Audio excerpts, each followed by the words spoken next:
Hello, and welcome to a Barely Making Rent special on BMR Radio. Tonight, we shall discuss Dragon Age the Veilguard. Originally announced as Dragon Age Dreadwolf in 2022, confused on its design as an MMO for a hot minute, we now approach its scheduled release of October 31st. A day to either fright or delight, a day of dragons.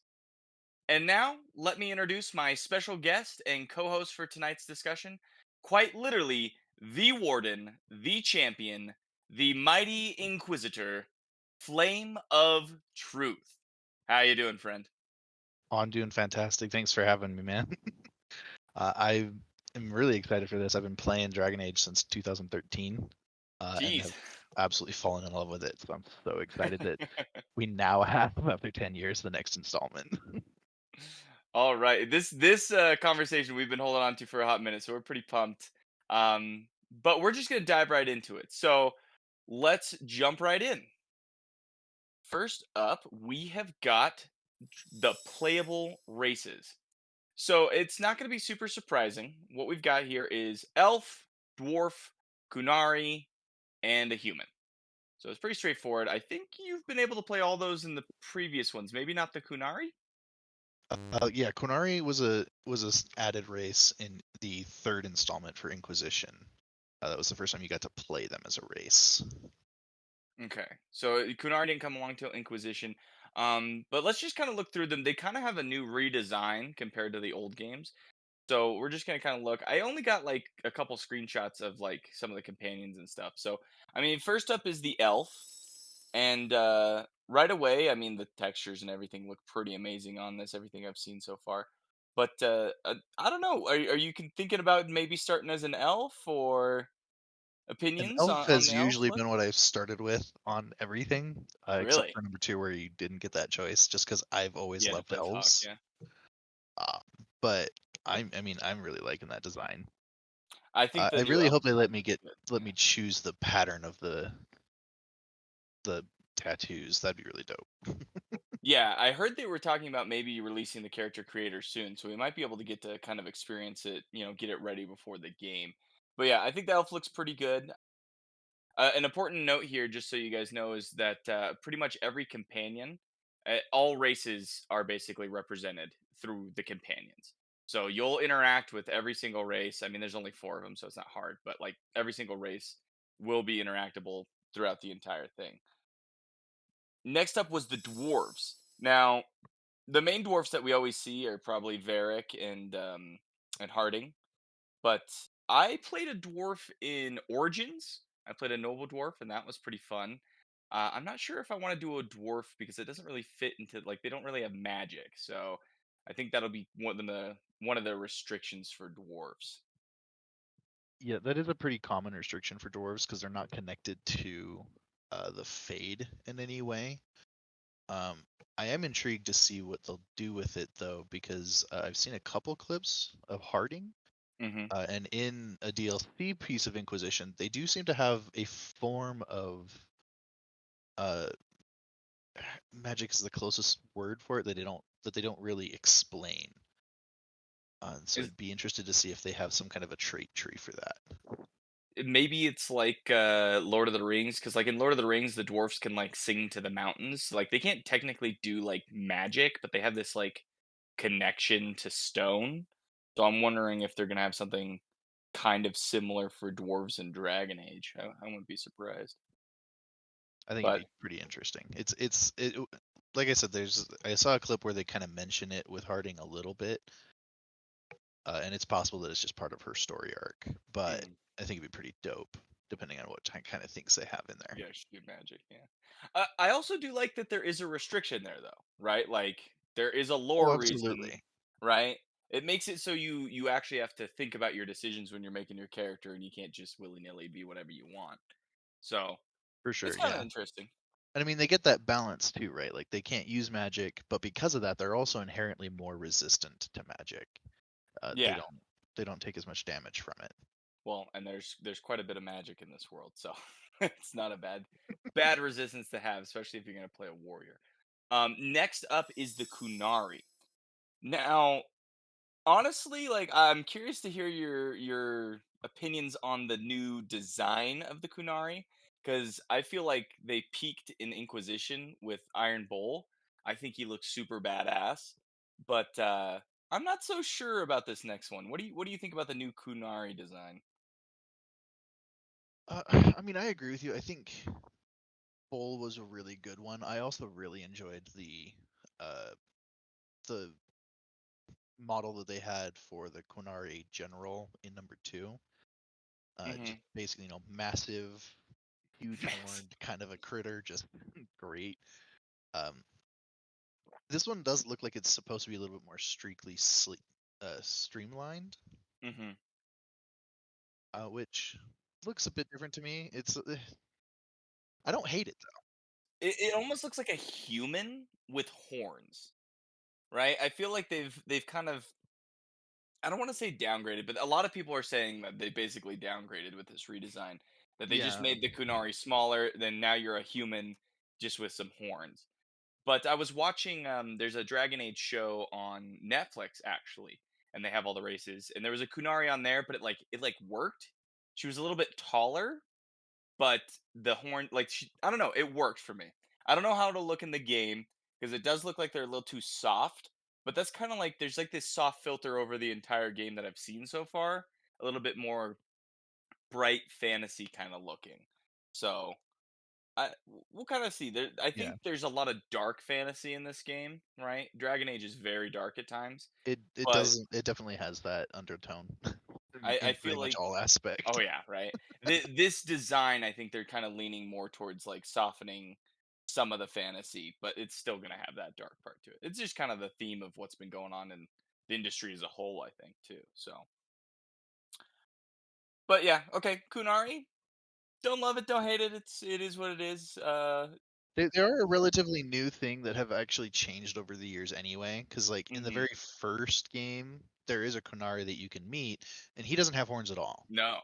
And so they like drastically changed his model to number two, Mhm. and then number three kind of keeps it a little bit, but they kind of changed some of their facial structure features. So this just looks like it's an advancement towards that, where they kind of just change them up a little bit as well. Yeah, they just keep progressing that change. I wonder if you'll be able to change your horns, right? Like, are you always gonna have those like curved horns, or am I gonna be able Ooh, to that get like yeah, some like what's the customization there? Because that might make it like depending on how much facial customization you have, you could probably make your guy look pretty tough. I that's don't know. true. Yeah, I hope they pre-release it because I've seen them do that with character creators before. They did it for Dragon's Dogma 2. So if they do it for Dragon Age, I think that'd be smart. And I would definitely jump in and create my characters early so that I can immediately jump in and play the game hundred when it's percent. time to play. Because I'm gonna spend way too long in the creator. I know. I'm planning a couple hours. I gotta make each character. I'm planning on doing a playthrough for each type of character, right?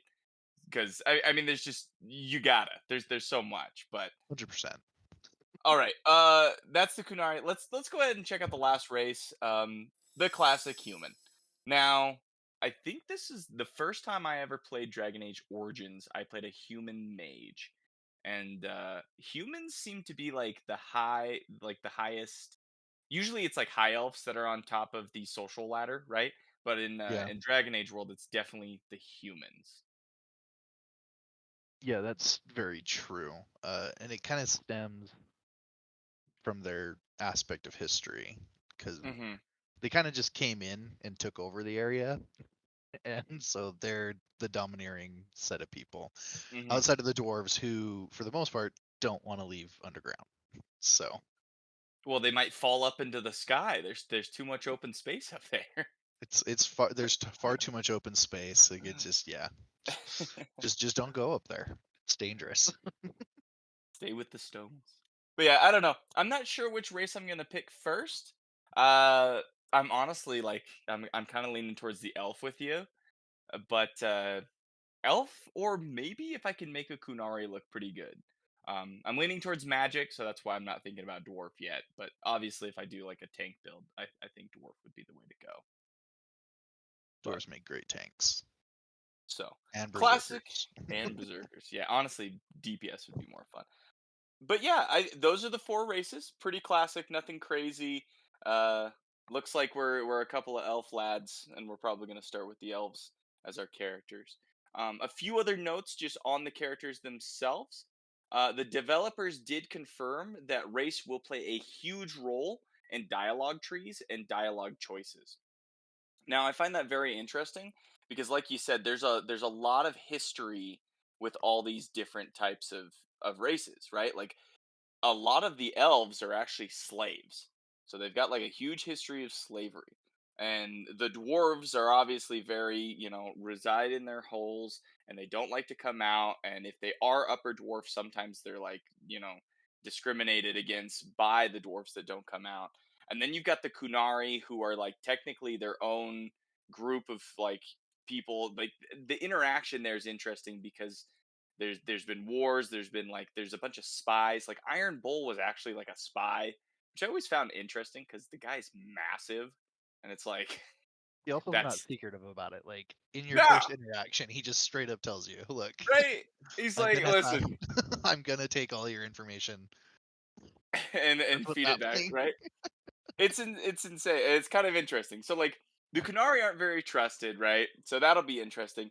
The only ones that technically could probably make it through this and be fine are the humans, but you'll probably get hate from a bunch of other races because you're, the top of the social ladder. Yeah, a lot of them don't like humans for many reasons.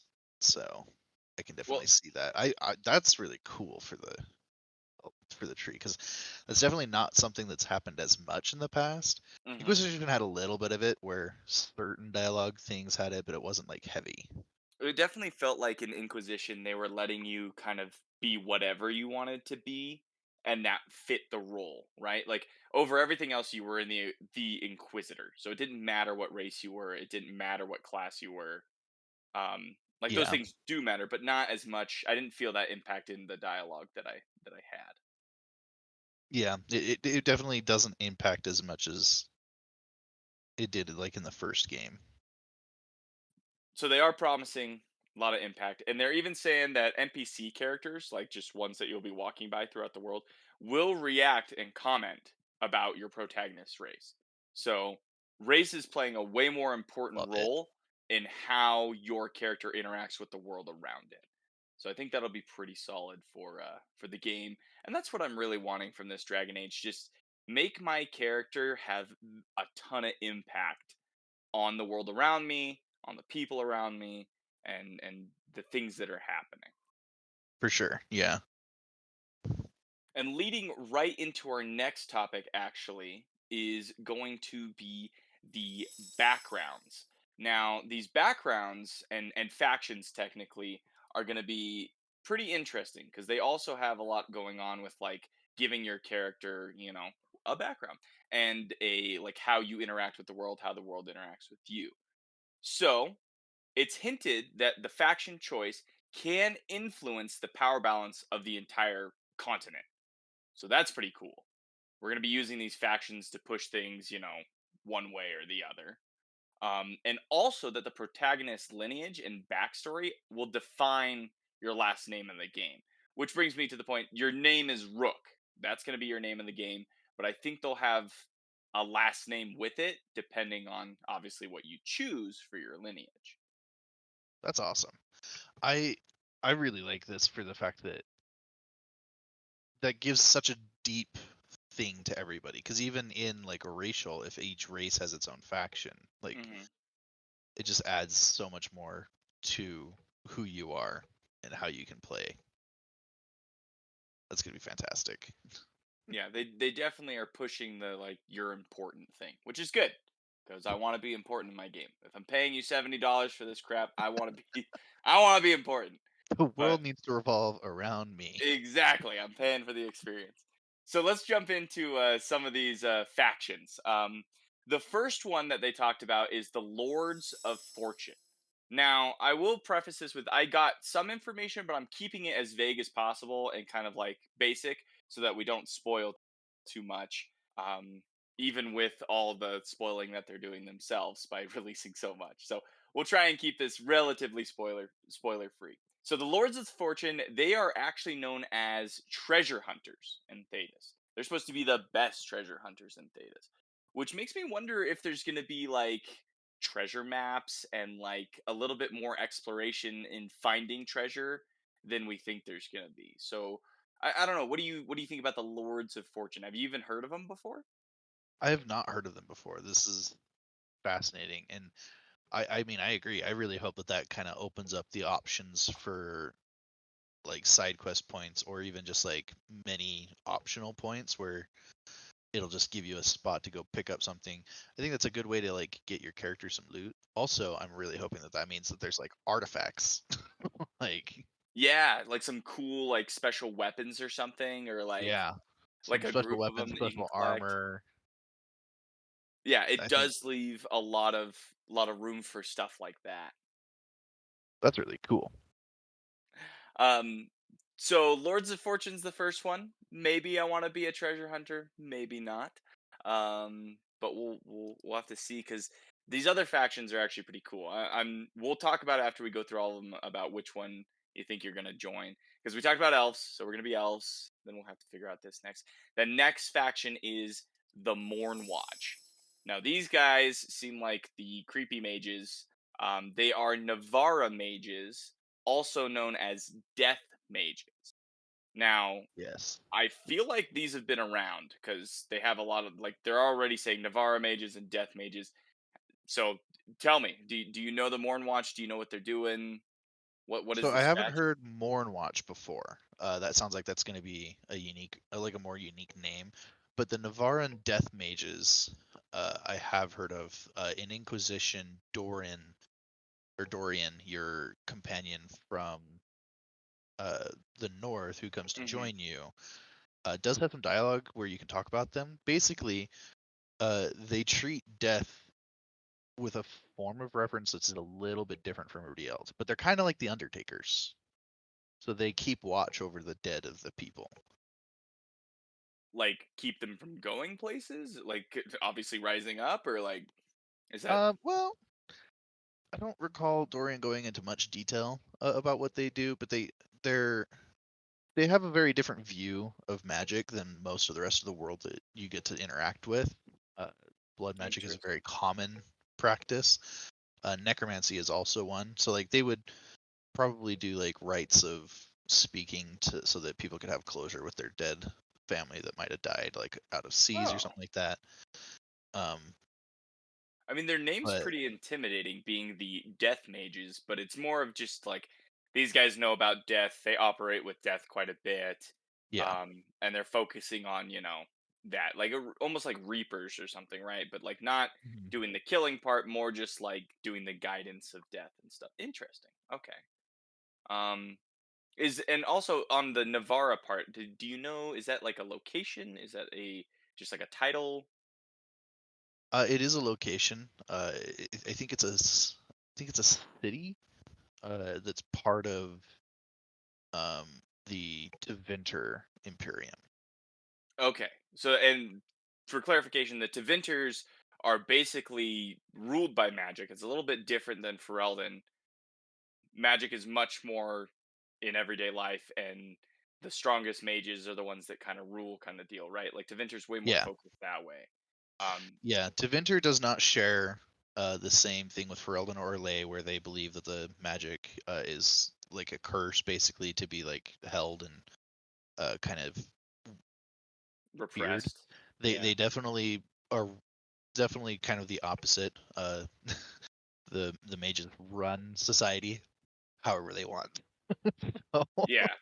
No, I'm telling you, I'm watching this Netflix show, and it takes place in Tevinter, and it's kind of fascinating to see a Dragon Age area that's like completely different, right? Like you're always yeah, kind of like the mages is the big problem in Ferelden and Orlais, but like in Tevinter, it's like no, the mages are the big problem, but that's because they a, are in a very charge. different kind of problem. Exactly, right?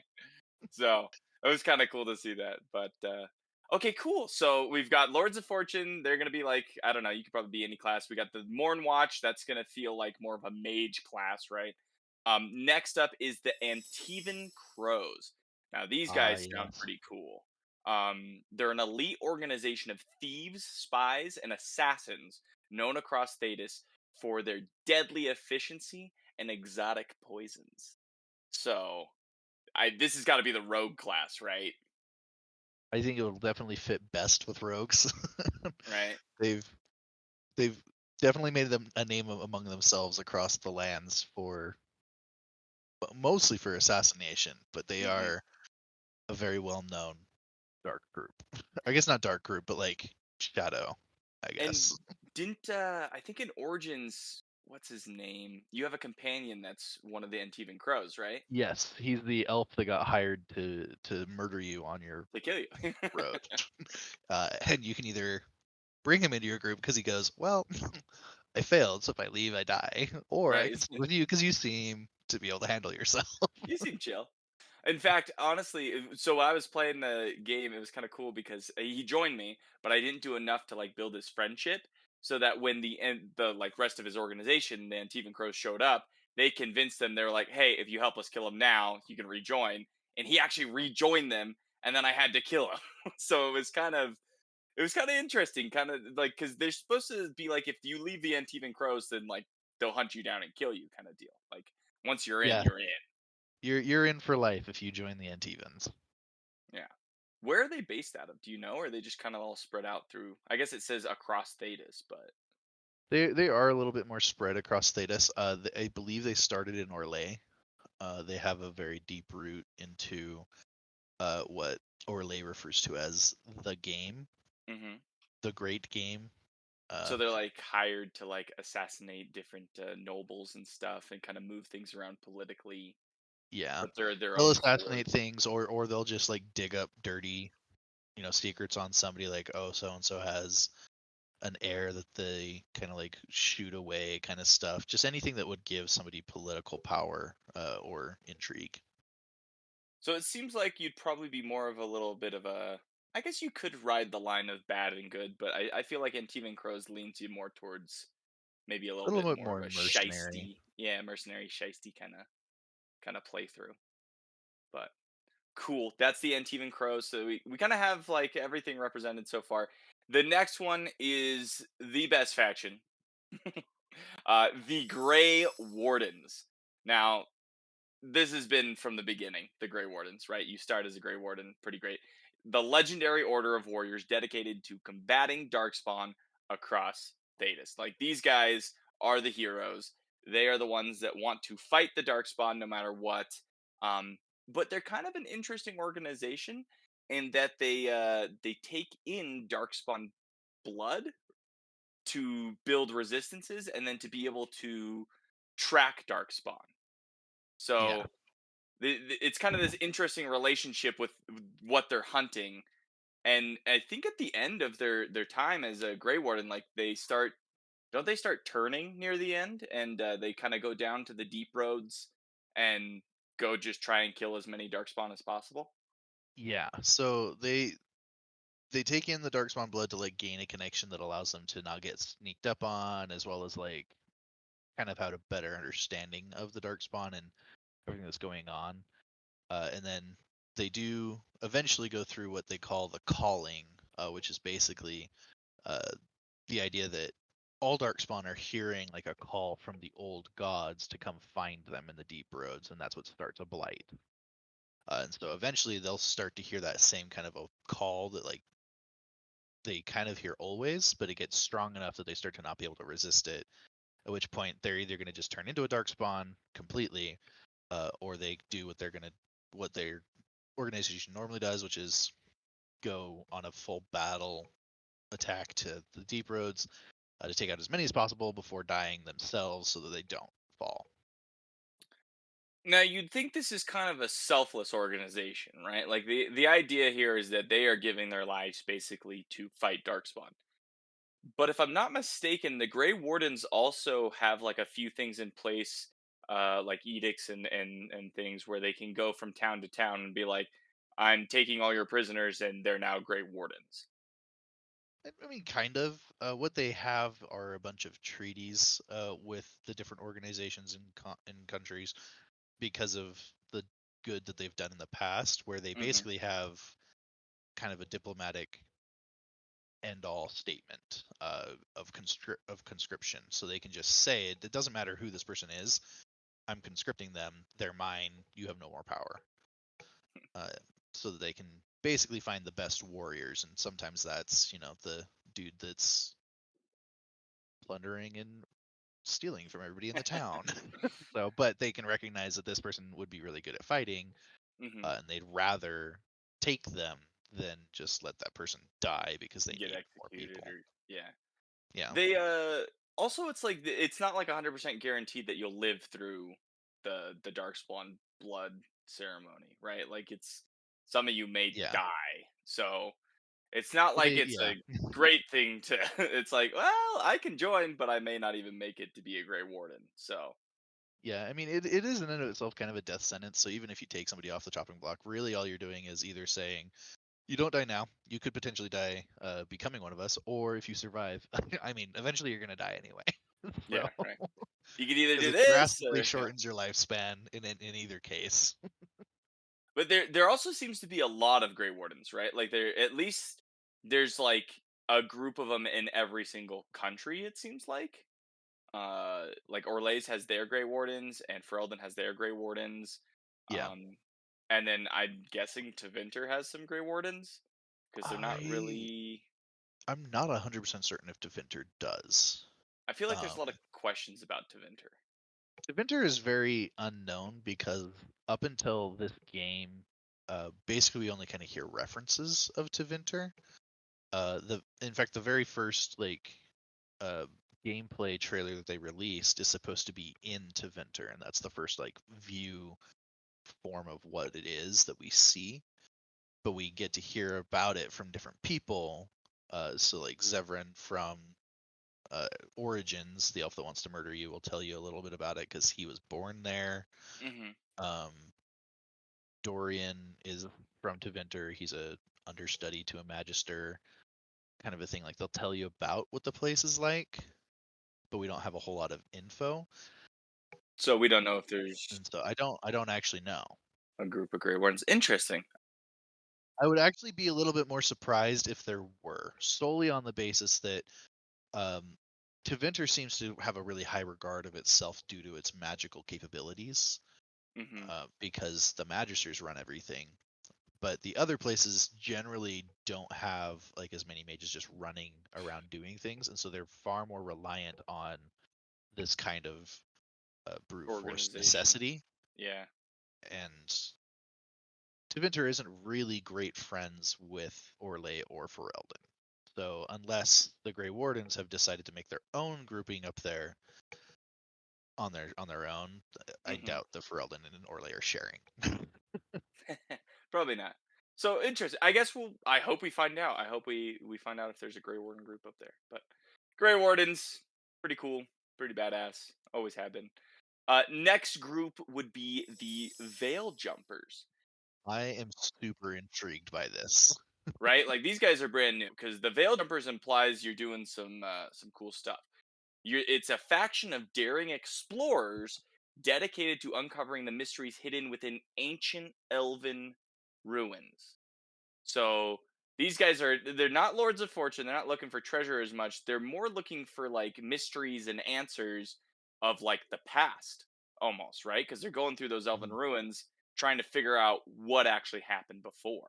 Yeah, which I mean to me has always been a fascination. Like I love the idea of what all this is, and I honestly am probably going to start with them Really? because in Inquisition, one of my favorite things to do was to go explore the elven ruins that were around. Mhm. And some of them would give you some information. Most of them were just like, a cool little you explored and it gave you a reward kind of a thing. Mhm. But I mean, the elven ruins are far more prevalent than I think we get to see in a lot of the games because the history of the elves is that they once ruled all of Thedas. They existed everywhere and they had a massive empire, and then they fell to infighting.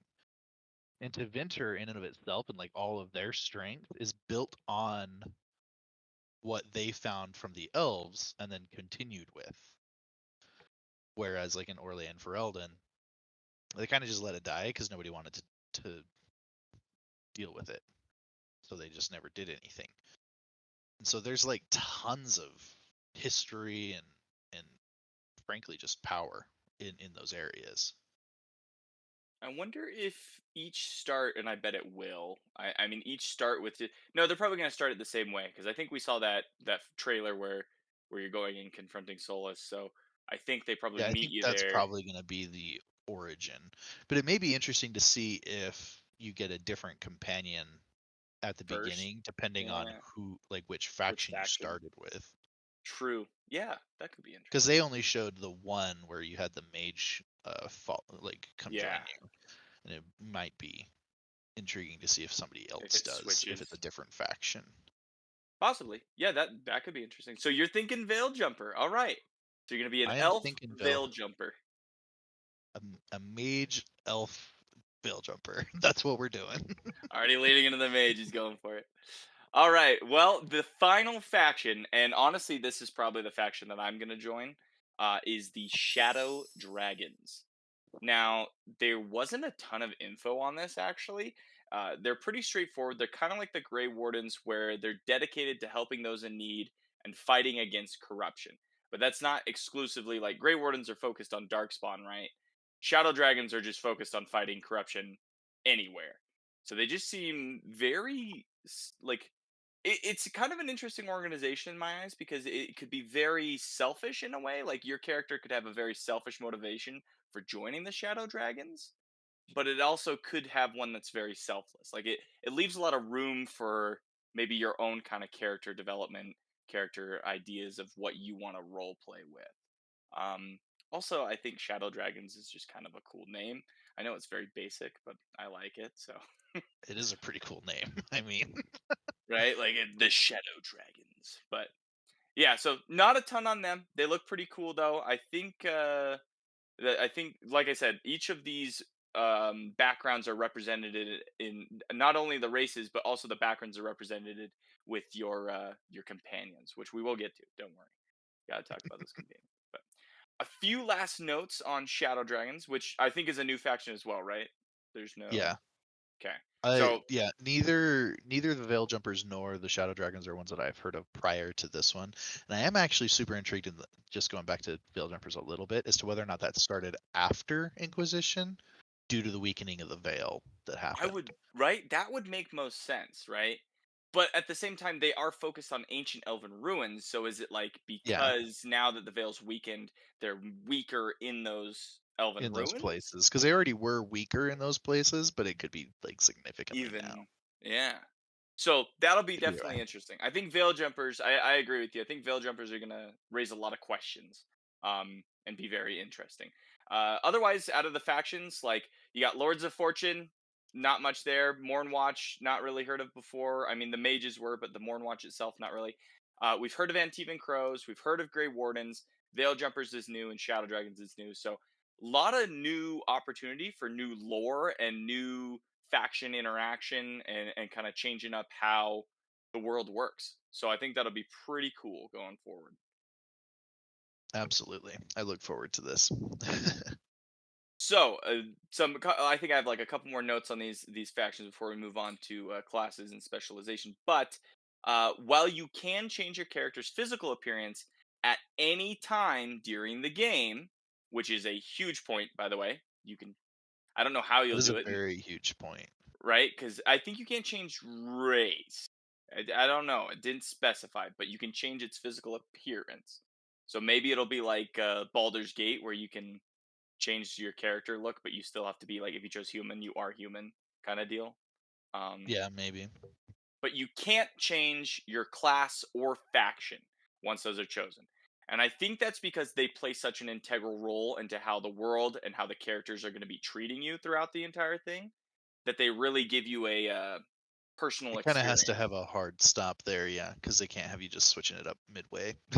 Yeah, no, because there's got to be certain things that happen then that are like this has to lock into place, which I find interesting because that means tons of playthroughs, Oh yeah, tons of so many playthroughs.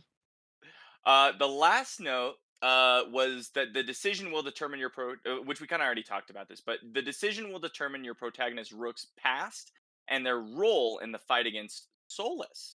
Um, so like that'll be interesting how you're brought into this. and also why we've been called in to help fight Solas. I'm thinking this question will be answered probably pretty quick within the first section. Um, but they're saying basically if you try these different factions and different you know backgrounds, you're gonna find different ways of why your character even got involved with the fight with Solus at all. So good, That's right? fascinating. Like all Love of it. this stuff is leading to having a very personal gameplay experience and a very different one for multiple playthroughs, which is like good. That's what I wanted. I wanted tons of life out of this game. Yes, I need to be able to play this multiple times without having the same story. All right, let's go ahead and move on. Lot to cover today, so we'll move on to classes and specializations. Now, Dragon Age Veilguard leads even more into an action RPG rather than strategy combat, and that's a huge point that the developers have been making on this. And we saw it in the gameplay trailers. We've seen it, kind of transform over time from Origins, to Dragon Age 2, very much more action based, to Inquisition, which was like trying to meld the two, but really it felt more like an action RPG in my opinion. It seems like it's been moving this way for a while. Yeah, and it definitely took a massive jump from Origins to two in that Hmm. particular aspect. Oh, 100%. I really look forward to it. So, on 'Cause- that note, keep that in mind. Action RPG is kind of the focus. Let's move into the classes. And the first one is Rogue. So, Rogue is going to have 3 specializations, each class does, but we're keeping it pretty straightforward, right? It's going to be Rogue, Mage, Warrior. But Rogue is the first one, and there's going to be 3 different types. You can be a duelist. This is going to specialize on movement and dodging, which I think is the gameplay that we did see in the trailer. Very much jumping around, dodging, highly agile, and then you get to dual wield. An important note on that, though, I think you get a bow as a rogue and dual wielding daggers. Yeah, because it So, looked like almost they had like a targeting capability. Like if they pushed a button, it brought up a reticle instead of mhm. Like you the can other. whip out your bow real quick while in the middle of contact. So I think that's gonna be super interactive gameplay there, because you're gonna be able to switch back and forth, jump in, get some daggers, stabs in, jump out, shoot some bows. At least that's what it looked like, right? Because there are the other 2 classes underneath Rogue are Saboteur, which is similar to Inquisition apparently, like all the traps and stuff. So it's gonna focus on traps and using them to your advantage during combat, which also you see a lot of that with Varric when he's fighting, because he'll lay down some Mhm. traps, but then he'll like stand back and shoot. Um, so that could be interesting, kind of maybe a controlling the battlefield kind of role. And then the last one is the Veil Ranger, which obviously seems to focus more on ranged. So that's why I was confused. Like maybe duelists will have bows, or maybe, and I think maybe we'll have this answered once we start looking at the skill trees. But maybe you can kind of do all 3 almost. Um, but Veil Rangers more focused on range. They prefer to stay in the back lines and use range weapons. Right, pretty straightforward. So I'm thinking that class looks pretty solid. They cover, you're going to be able to sneak around, you're going to be able to drop traps, you'll be able to get in quick with some daggers, jump back out and shoot some arrows. A lot of versatility in the rogue class. Yeah, and that sounds really good too. Because it's always great to have a lot of that when you're a rogue. Super light, able to move around, do a lot of different small things, and Can't not be sit super focused. still. Right? Like just got to keep moving, keep moving. Yes. But next class is the mage. Now, this is the one that I think both of us are really interested in. Oh, Um, 100%. This yeah, is I'm pretty pumped for the mage. my baby. Everything always mage. That's where Yeah, it's at. you said every game you've started, you start with the mage, right? Every one of them. I have played a mage as my very first playthrough in every game. So we're gonna have to see how the combat changes, because like it kind of makes sense for like the slower paced combat in the other ones, but bringing it into an action RPG, I'm kind of curious to see what they do. Now they do have, once again, they've got like 3 little specializations in there. The first one's called the Death Caller. I'm thinking it's gonna involve like some necromancy. Uh, Apparently there was necromancy in Inquisition. I guess I never got to use it, but It was an interesting tree. The type of necromancy that it referred to was by calling spirits to basically debuff your enemies. okay. So this looks like maybe it'll be different in that you can, like most necromancer classes, you're summoning skeletons and stuff to fight for you, and I'm thinking they're gonna lean more that way going into this next game. Ooh, that'll be good. I think that'll be outside of I think rangers who get a like a companion Hmm. in the very first game. I think this will be the first summoner type class that they've ever done. Yeah. So it'll be kind of interesting to see what you can do with that because the next couple are completely different, and I wonder. We'll just have to take a look at the skill tree. The next one's the Evoker. That specialization focuses on elemental magic. So this seems like your classic, right? It's going to be fire, Yeah. ice, lightning. You hit them with the fire till you need to hit them with the ice till you shock them with the lightning kind of deal. So that's going to be your kind of classic mage right there. But then the last one, and this is the subsection I'm very interested in, is the Spellblade. I've always liked magic and Ooh. swords at the same time. More melee focused class, so a combat mage, but there's not a lot of like specific specialization features at this time. But we can pretty much speculate that it's going to be similar to the Knight Enchanter, which I'm pretty sure you can get in the first game of Origins, right? Um, I think Knight Enchanter was the name of it in Inquisition.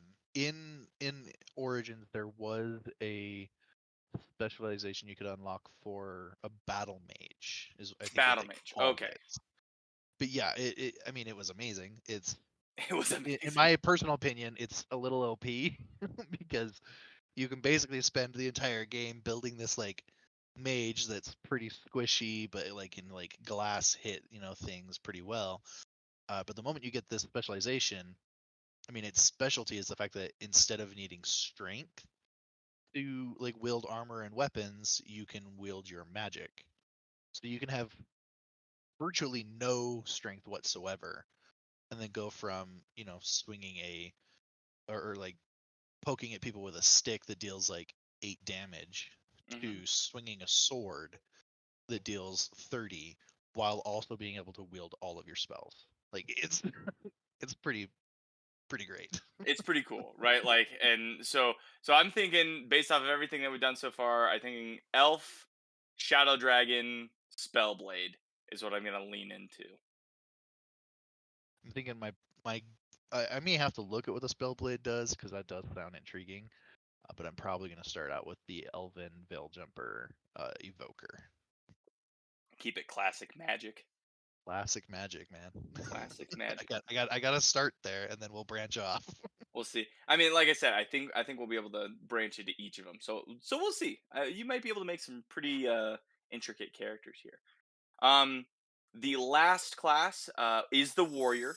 Now I couldn't find it. Like weirdly, they didn't release a ton of information on the source I was looking at for the warrior. I'm sure they've released more at this point. Um, but it's the Reaper, the Slayer, and the Champion. I'm Okay. assuming the Reaper maybe has some like bloody build to it. Maybe you'll be able to like the more damage you take, the more powerful you get, kind of deal. Um, Yeah. Slayer just sounds super DPS focused, and Champion's probably your classic tank because I'm pretty sure Champion's been in past games. Yeah. Champion has been in past ones. I think that one even stems back to Origins. It's the classic tank type thing. It tries to gather as much aggro as possible and builds that. Reaper, I think, actually even does stem back to Origins as a Oh, unique unlock that required you to do a very specific task in order to kind of like the get Battle it. Mage. Yeah, kind of like the Battle Mage. Uh, basically, in order to get the Reaper, you would have to, when you get to uh, the ashes, the urn of sacred ashes, there's a group of people that are worshiping a dragon, and they basically tell you that you need to go destroy the urn by pouring dragon blood into it. And if you do that without killing them and come back, the dragon will grant you or any warrior in your party the specialization for Reaper. And I think Oh, Reaper is also the one that Iron Bull uses as his spec in Inquisition. okay. So Reaper is pretty is used. What does it lean into? Like, what's the kind of the battle fight? Like, what's It's the kind of like being a Blood Mage for warriors. They okay, deal in kind of sacrificing a little bit of themselves in order okay. to gain strength, but they gain it back through the battle. So it's kind of like a risk take kind of So a it is thing. that it's that bloody build kind of deal, right? Yeah, Like it's okay, cool. That's I like that. I like that they're bringing that to the forefront rather than having you unlock it specially. Same thing with the Spellblade, right? Like they're kind of bringing those yeah. specific classes a little bit more forward so you can just start with them. What about Slayer? Did I miss anything on Slayer then? Has that been in past Slayer games? is not one that I think I've ever heard before. That one isn't familiar to me. But by its name, I mean it sounds really great. So I'm It assuming sounds that it's gonna have a lot very of burst DPS. type hits. Like I wonder if I'm Slayer's loving going it. to be more like the two-handed, and Champion will be more like the sword and Sword shield, and shield, yeah. maybe. Yeah, I don't know. We'll have to find out. Like I said, didn't get tons on that. If you have anything, comment down below. But so there you go, Rogue Mage Warrior, going to be pretty exciting. So let's jump into those skill trees I was talking about, and actually, we're going to start with the Warrior. Sorry, I'm a liar. We're gonna start with the rogue. I pasted them in the wrong order. Um, so immediately looking at this skill tree, you can kind of see what I was trying to say before, which is Yeah, like okay, okay. you can kind of build into each of the specializations. So you can do a little bit of saboteur, then you can move over to duelist. You could do even, like the ranger. So I think you're gonna kind of be able to play all of them, but I wonder if I think there's a level cap. I think it's 50. We'll cover that later, but so that would imply that you only have a limited amount, and I think there's more skills on your skill tree than than levels you get. Yeah. So Kind of forces you to be a little bit smart about how you want to play and kind of just accent that to take full advantage. And they've got like these three things here. There's like so there's the three specializations, right?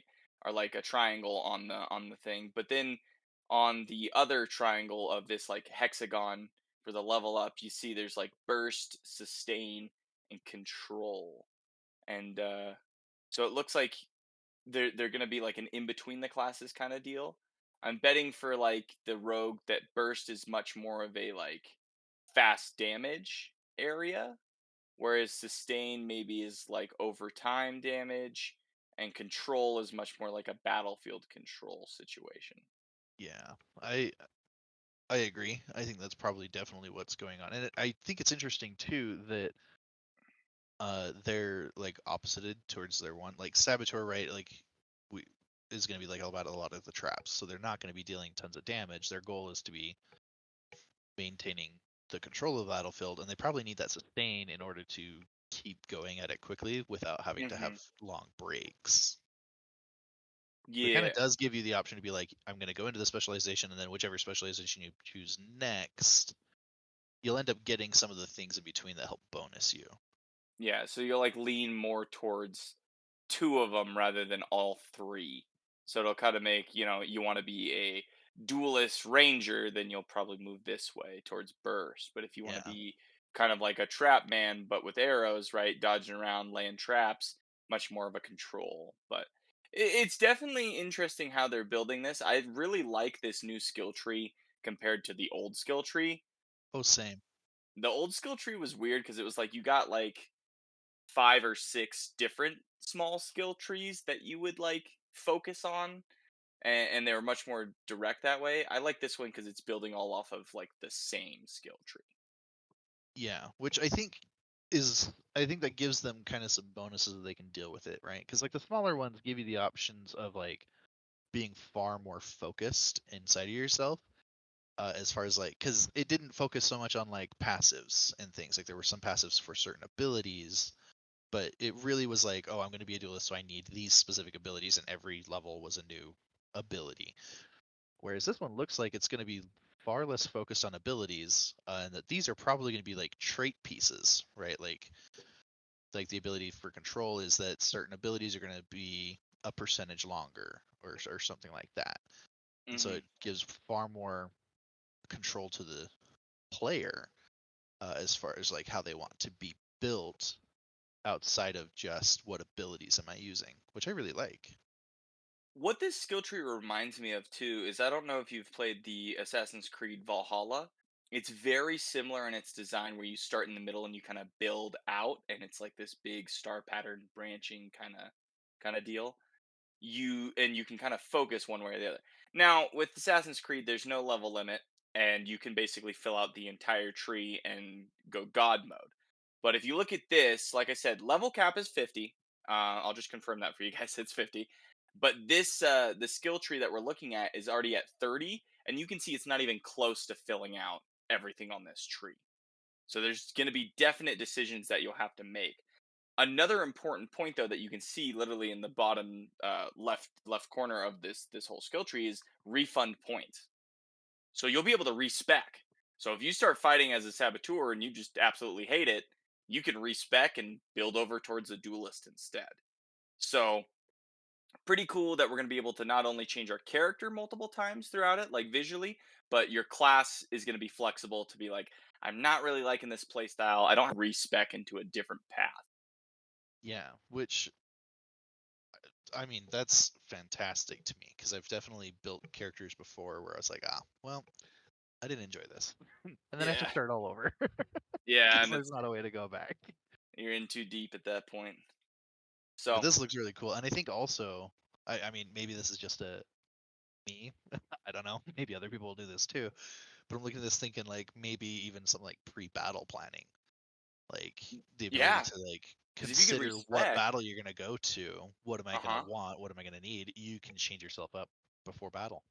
pretty quick. Yeah, that's not a bad thing either. That's pretty good because, and depending on who's with you in your party too, right? Because that'll Yeah. change up your dynamic. Well, you're like, ah, well, I don't really need to be up in their face DPS. I can switch to being the trap man in the background shooting the arrows. So pretty Granted, pretty cool respecing skill at tree. 50 is gonna take a long time, but It'll take a minute. I mean it's there. Dude, that oh my gosh, Assassin's Creed Valhalla when you want to respec, it's like you're committed to like an hour because that thing is just so massive. And they when they did the expansions to it, they added even more skills to the skill tree. So it's like, oh Oh my dear. god.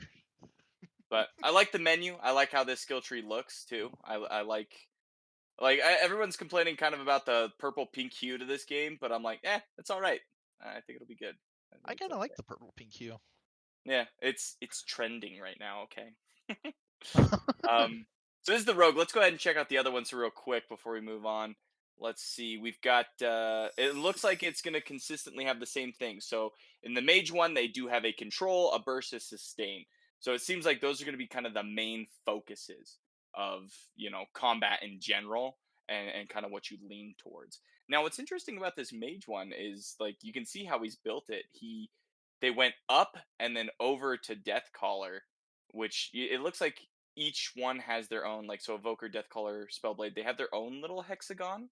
So like you have to get to that hexagon and then you'll get even more specialized inside of that skill. Like there's like a mini skill tree attached to the overall skill tree. Yeah. I'm intrigued to see how gaining these points works too. Because in past games, you usually only got like one per level.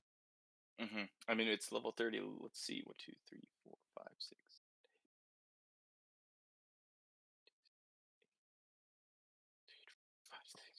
29, 30, 31, 32, 33, 34, 35, 36, 37, 38, 39. So there's more It skills looks like on there's a bit here. more. So I wonder if that means Yeah, that there's like ways of gaining skill points separate from leveling outside up, or of leveling certain up, levels will just give you more. like 2 or Because it does something. look like if they'd only do one at a time, right? Like I counted their first tree to Deathcaller, and it looked like you'd have to be a minimum level 12 To be before you able to even start get to touching spec. stuff. Yeah. which I So don't think is abnormal. I think recollection serves. I think you usually start at like level 10, and then at level 15 in the past games gave you your specs. So yeah, you got to establish like kind of what fighter you are in that, class, and then move into your specialization. So it'll be interesting. I think that'll be good. Let's check out the warrior. It's got champion, reaper, and it looks like they did kind of an interesting thing. They kind of built each one of these built it different. So one went, up over to. It looks like, oh, this is different actually. My bad. Okay, and you can see the last two kind of had the same burst, sustain, control, but warrior's different. It has survival, weapons, and abilities. So I'm like That's got that's some gonna be fascinating implications on its own, because the other right. guys seem to be far more like, oh, I'm always going to be some kind of a damage or power capability, and how am I going to use that? Whereas Warrior definitely has like some that kind of move, and I'm guessing that Slayer probably moves towards the DPS, Yep, it looks like it's in between and weapons then and Reaper kind ability. of moves a little bit more towards using powers. And Champion between survival and weapons definitely seems to be, as we kind of expected, Yeah, our your tank boy. classic tank. Yeah.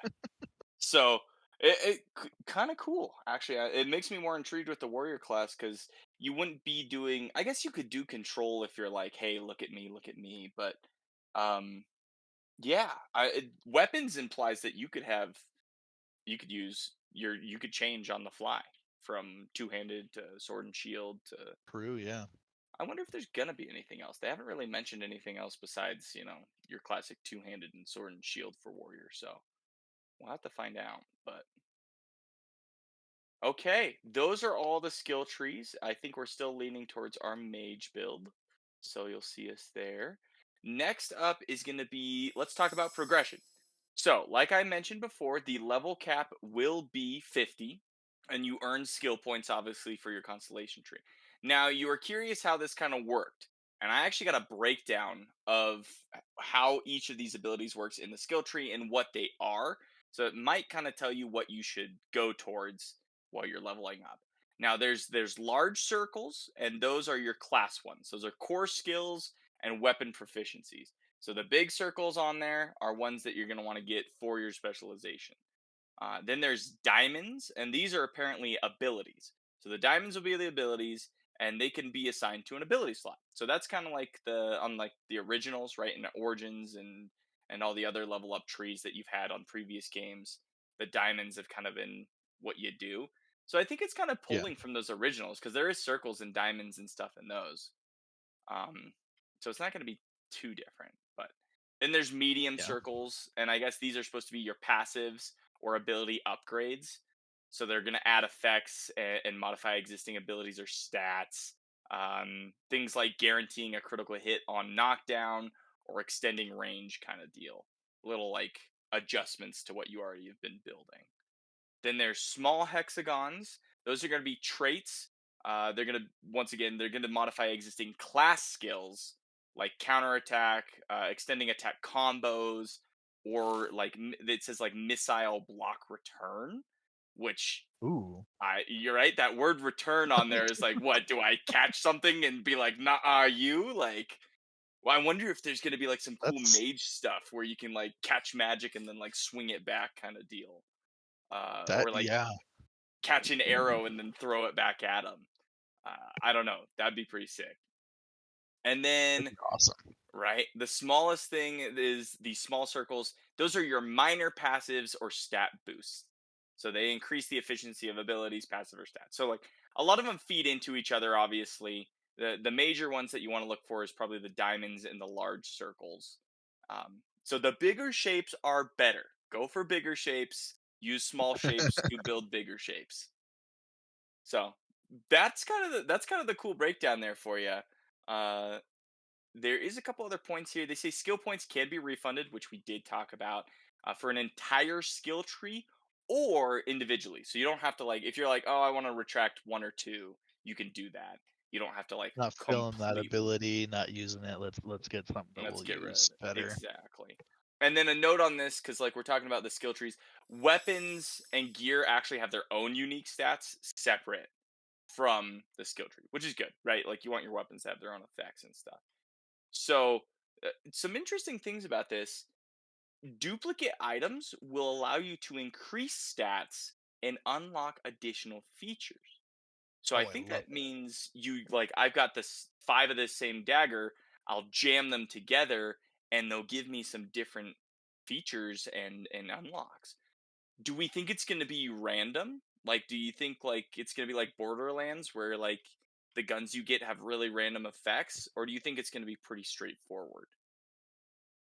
I feel like knowing Dragon Age, it'll probably be fairly straightforward, but it could be that like certain weapons will just have randomization options for the type of person, right? Like daggers are gonna probably have something that's pretty much similar across the board that are helpful towards rogues, and aren't gonna do something like your MP boost is 20% Yeah. better. Like So more probably not focused, but something like like that. maybe some variation in there, right? Like I wonder if they'll lean towards whatever your specialization's leaning towards at the time, right? Like if you're more of a Oh reaper yeah, build, yeah, will it be like, oh, your reaping ability does, 10 times more or whatever. So I hope so. I hope like maybe. the weapons kind of really focus your class to make it even more like I am this class. Yeah, and I mean, I'm thinking even almost similar-ish to how like Diablo does it, right? Like Diablo has something that's pretty similar towards your particular character.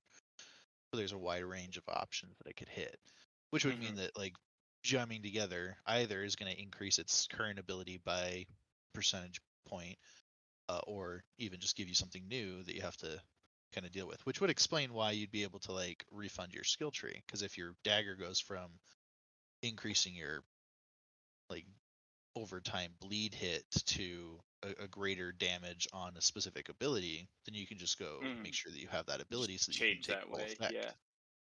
Yeah. So I'm intrigued. I think that'll be good. I hope there is like slight variation in there, but like stays focused. It'll be good.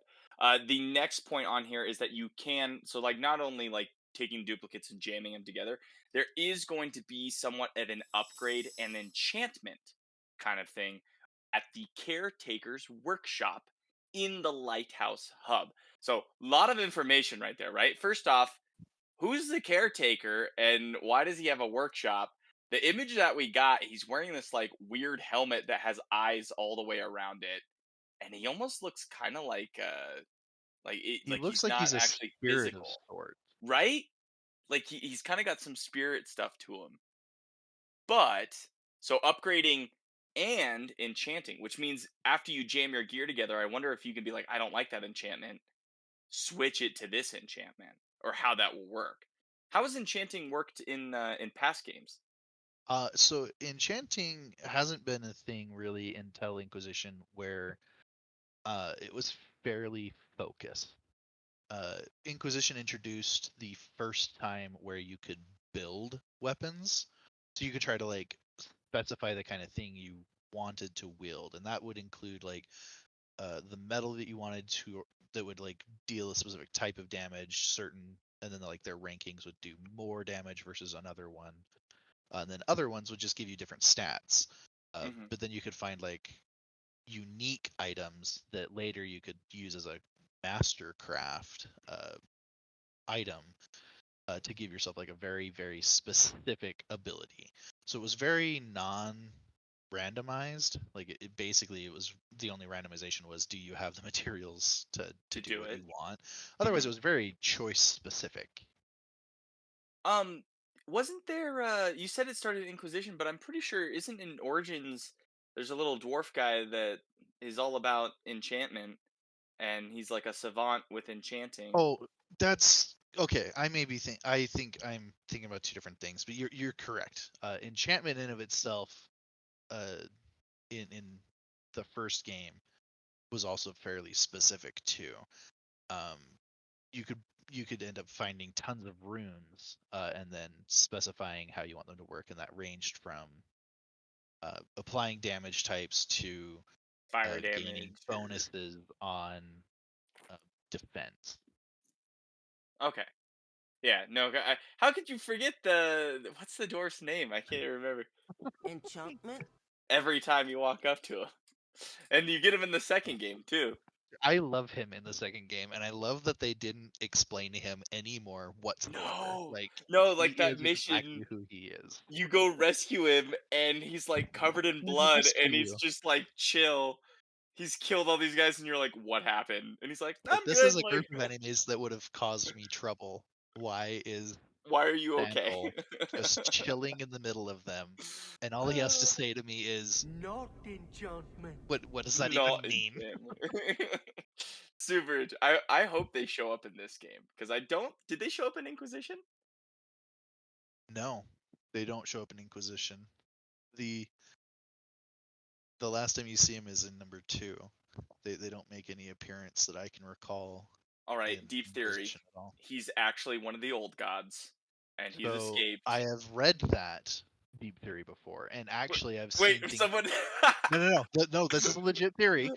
And so, okay, so it stems from a conversation you can have with him in number 2, because he's in your house, right? Like during Act 2, they come and they're like, "Oh, it was so kind of you to give us some place to live. We're gonna do our best Yeah. to like live with you," kind of thing. And so he just sits there as your enchanter. That's what he does. And if you go talk to him, there's a point where like you can just talk to him, and he has like a bunch of random dialogue points. Like he'll say things like, he likes your dog, he likes this. But there's a couple dialogue points that he has where he'll mention things like he doesn't like the scary lady at the foot of his bed. What? And his dad will mention the fact that he's like, remember, that's just a dream, that's not real, but kind of hints at the idea that Sandal sees things. Like he, at the end of his bed, he sees a woman, and they give a very brief description that somebody believes could potentially be Flemeth, kind of an idea, and they describe her laugh, which is very Flemeth-esque in her laugh. Yeah. That perhaps Flemeth is watching over him, because Flemeth and Morrigan are all about the old gods and trying to protect that ancient power, right? But he also has a moment separate from that one where he kind of always talks very not quite there, right? Like his comments are very much just like, I like dogs. I Yeah. love enchantment. Your dog is fun. Like it's not quite there, and we kind of know that Sandal probably has a little bit of special needs, whether that's because of growing up in one way or another, because he got adopted by the Or other because guy, there's so an like, old god in his head. or there's an old god. So there is a moment in his conversations where he talks incredibly lucid, and he says, One day the magic will come back. All of it. Everyone will be just like they were. The shadows will part, and the skies will open wide. When he rises, everyone will see. And that's the Inquisition, right? dude, that's 100% what I've always connected that to. What? The magic will come back. But the thing is, the magic will come back, I think, is actually not referenced towards Inquisition. But I think his comment about there being something in the sky 100% is, because that's 100% the rift that's causing everything.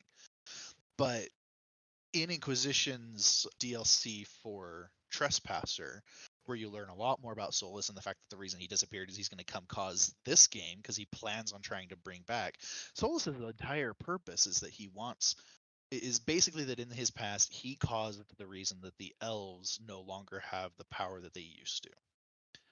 And the veil was his creation to basically kill off a lot of bad things and make a separation, but it had an unintended effect of taking the inherent magical ability of elves from them, which wasn't something he meant to do.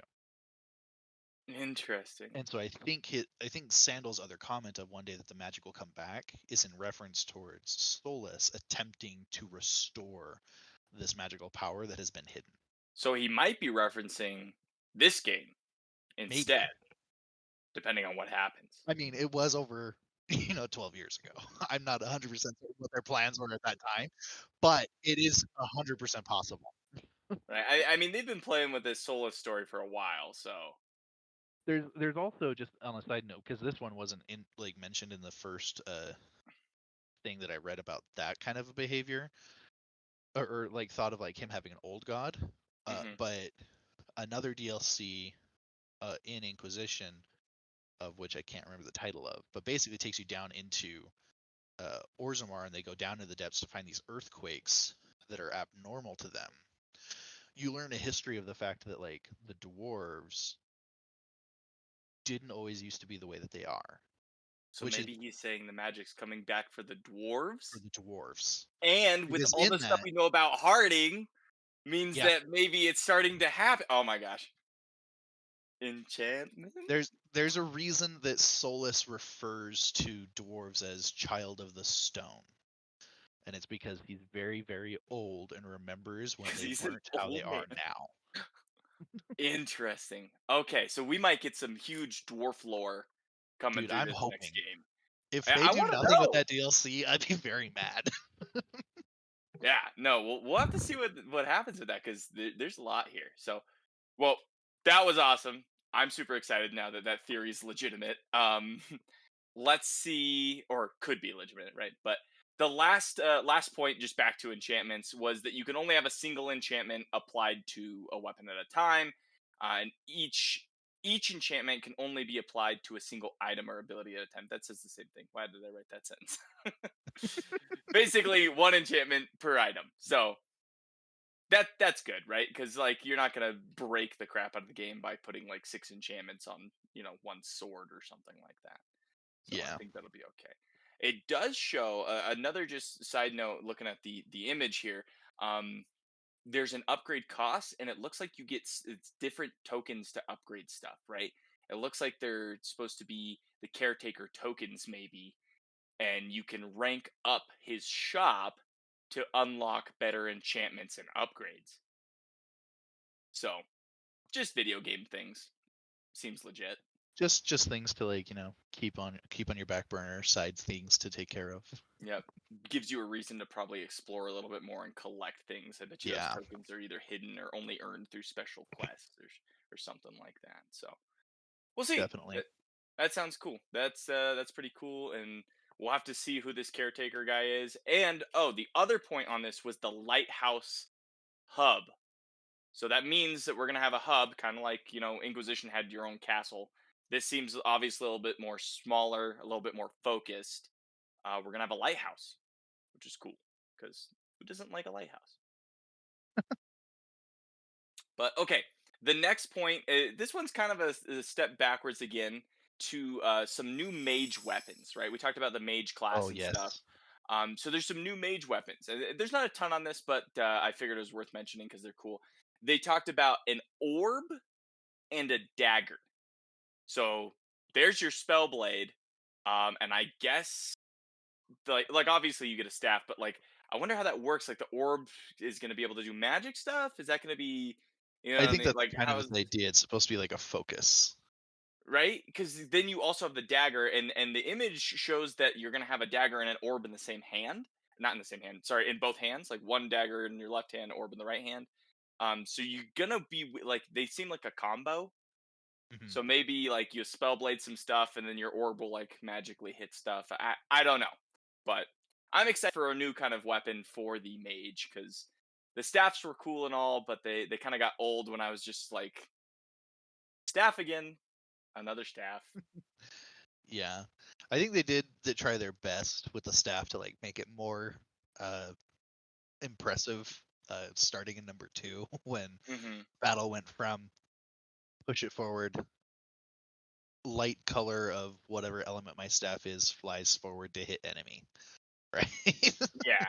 And No, it they like changed it burst the to magic, and like they definitely gave a them a lot far more more. animations. Yeah, but I am very much looking forward to new weapons because outside of Inquisition's Spell Blade, I think is what they called it, which was just like a magic sword that only mages could wield. So that has pretty much been it. Yeah, so it'll definitely expand a little bit for the mages, which I think is good. I think they need at least another thing. So pretty pumped for that. I'm probably gonna end up having to be using that because I want to do a spell blade. So the next part, we're still talking about classes. You'll notice that there was not a Blood Mage class. So kind of interesting here. The writers and the designers kind of had to comment here. Lead writer and narrative designer Patrick Weeks said that blood magic is unlikely because we've shifted it from a power boost to really being the key to a lot of nasty stuff we aren't interested in having heroes do. Um, they also said That that they is think, interesting. right? Like they think it would be ethically neutral if you only use your own blood, but after seeing it used as a required part of mind control and demon binding in Dragon Age 2 and Inquisition, apparently, it's just not a road they wanted to go down. So, what do you think that? What do you think of the Blood Mage kind of taking a backseat here and being kind of pushed more into an evil class? My personal opinion on it is that I think for the past few games it has been very hard pressed as evil, so I kind of like the idea that we're not going to be like focusing on it a whole ton. I don't believe that it's an inherently evil class. I think that definitely it's far more dark. The way that they explain it in most of the games is basically that most mages draw energy and strength to cast their magic from mana or lyrium if they have excess of it, right? Mm-hmm. These mana or magic infused things. Blood magic's entire purpose is the idea that you can use a different source for your power, and so it comes at a higher cost because you're damaging yourself or your allies in order to use it. So I agree. I don't think that our heroes would be utilizing this. It's always been an incredibly taboo thing. I think the only piece of it that I've seen where I thought that was like a fairly intriguing way to use it was in number 2, where one of its traits is a sustain uh, ability that you can enable that makes it so that the mage uses their life force instead of magic while they're casting. So it's kind of like And so it felt like that was a little bit more natural towards what it was supposed to be, where it was like the idea of like, oh well, I'm out of mana, I'll I just can turn use this my on real quick. blood. I'll use some of my blood to cast something to like finish out this fight, kind of a thing. So. But definitely throughout the games, like every single game so far that I've played out of the Dragon Age series, there's always been blood mages doing things that are not good. They're That's usually true. cavorting Yeah. with demons, sacrificing people, and using blood to do nasty stuff. Yeah, which I think stems from that idea of like good people probably don't normally do this. Mm-hmm. So we see the Right. bad people often using it because they've clearly lost care for everything. This power is what they're looking for. This is the easiest and quickest way to get it. We're going to use it.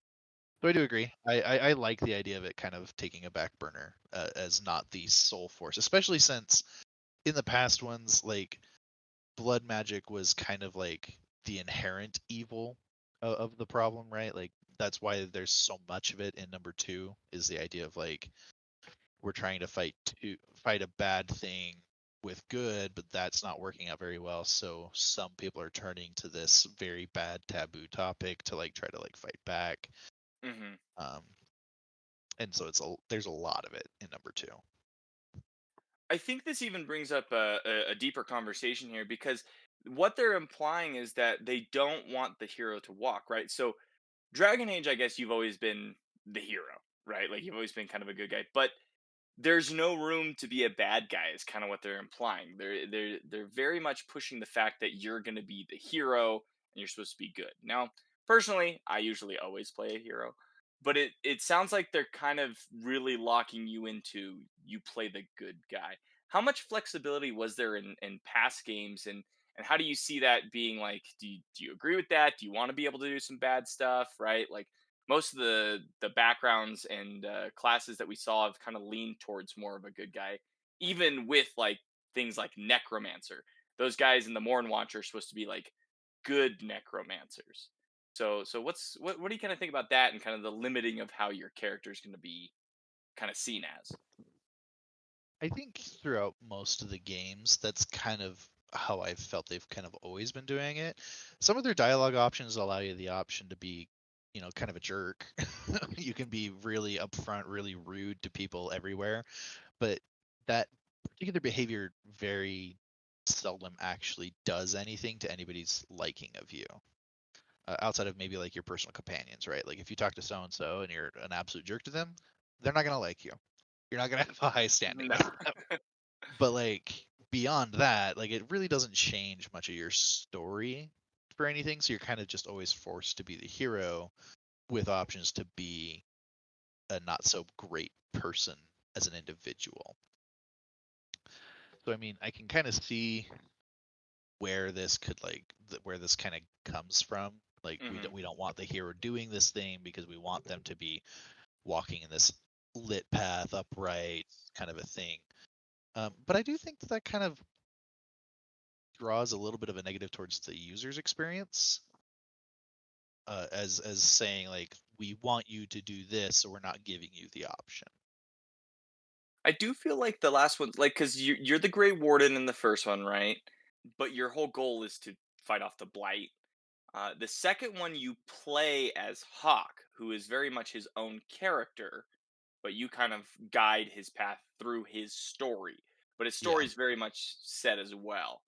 And then that brings you to Inquisition, where your goal is still to do good, but I feel like Inquisition had the most opportunity maybe to be uh, bad within the being good, if that makes sense. You can kind of make some decisions to push people certain places and cut off relationships, but Yeah. like you're saying, it kind of always seems like they've basically had you walk a specific path. And now with the Veilguard, you are going to be Rook, who is technically like your own character. But I wonder if Rook's going to be. It seems like they've kind of combined like the Inquisitor in Inquisition and Hawk, where you're kind of Rook is a character, but you influence how he goes through this story. And with all the different classes and specializations, you'll be able to kind of weave your own story of Rook through it. But there's not really like a canon ending, right? It's not like, Mass Effect, where like Shepard is the guy and you're playing Shepard, Yeah. right? It seems like you get your own character, but you are playing their story, which is like how it works. But yeah, I'm not too bummed about the blood magic. I'm not super bummed about it either. I never I- dipped into it that much, so in wasn't the really unless worried. they were gonna like really give you some abilities, most of what the blood magic kind of did in the past anyway was like you either took your blood or an ally's blood and then either buffed or debuffed. So it was more of a control anyway. I think they could So do some cool stuff with it, right? Like if they did make blood magic, like maybe if you make a terrible decision, it unlocks the bad classes, and then you can like be like, oh, I'm just gonna go full on blood magic, or full on oh yeah, assassin and just kill people or something. Like I don't know. It does leave potential for future games, especially if this one kicks off pretty well. for sure. Okay, let's go ahead and jump to the next one. Back to talking about gear a little bit. There's going to be a transmog system, so Ooh, I'm actually really pumped for this. There's going to be a I ton of love different armor options, right? Transmog is it's the way to go. There's a ton of different armor options for both companions and the main characters. There's going to be companions will basically have like an armor slot, a ring slot, and a weapon slot. So like they're going to have less, right? And I think the main character will also have a helmet slot, two weapon slots on a belt, an amulet slot, and two rings. That sounds pretty on par with what they've done in the past, though. yeah. That's pretty standard so far for equipment. Right, and then the last note like they made is also standard. The game will also feature plenty of bespoke gear that can only be equipped by certain companions or Rook's class, which they've done that as well. So kind of your classic things. I'm not sure how the transmog's gonna work. It looks like from the images that you're just gonna be able to say like I would like to hide my helmet or leave my helmet, and I bet you'll be able to kind of put it over. A lot of the stuff they're doing here looks like they took examples from like a ton of other games, right? But Assassin's Creed mainly is the one that I see a lot of taken from because there's a lot of good things they do. Assassin's Creed is just too massive, right? They just do too For much. sure. So So, much. right, I feel like they're focusing it down, and I think that'll be good because we'll be able to get a ton of cool outfits and They did say no microtransactions, right? But I know that there's going to be like some pre-order outfits and some stuff like that you'll be able to get as well. And it looks like weapons as well will be able to be transmogged. So you'll always be able to look cool, is what I'm getting from Love it. this. That's the one thing that I've always found disappointing about some games is I have this thing that I just absolutely love the look of, but I found something with better stats. Yep. So I got to I move have on. to abandon this. Man, the main game that bothers me with that is Baldur's Gate 3. Because there's no transmog system in Baldur's Yeah. Gate 3, and you'll end up looking like kind of like a clown. Like my monk class he looks so goofy right now, but he's so powerful. I can't not have what I'm equipped with, but Yeah, it definitely kind of restricts you there and looking cool. for sure. I think I think one, just as like a side note on that one, not to go too far into that game, but you can there's like your the clothing you wear in camp. You can trade that out for whatever you want, and then you can just have that be visible while you're walking around, and that kind of acts like it's a mini transmog, but it really only works for armor.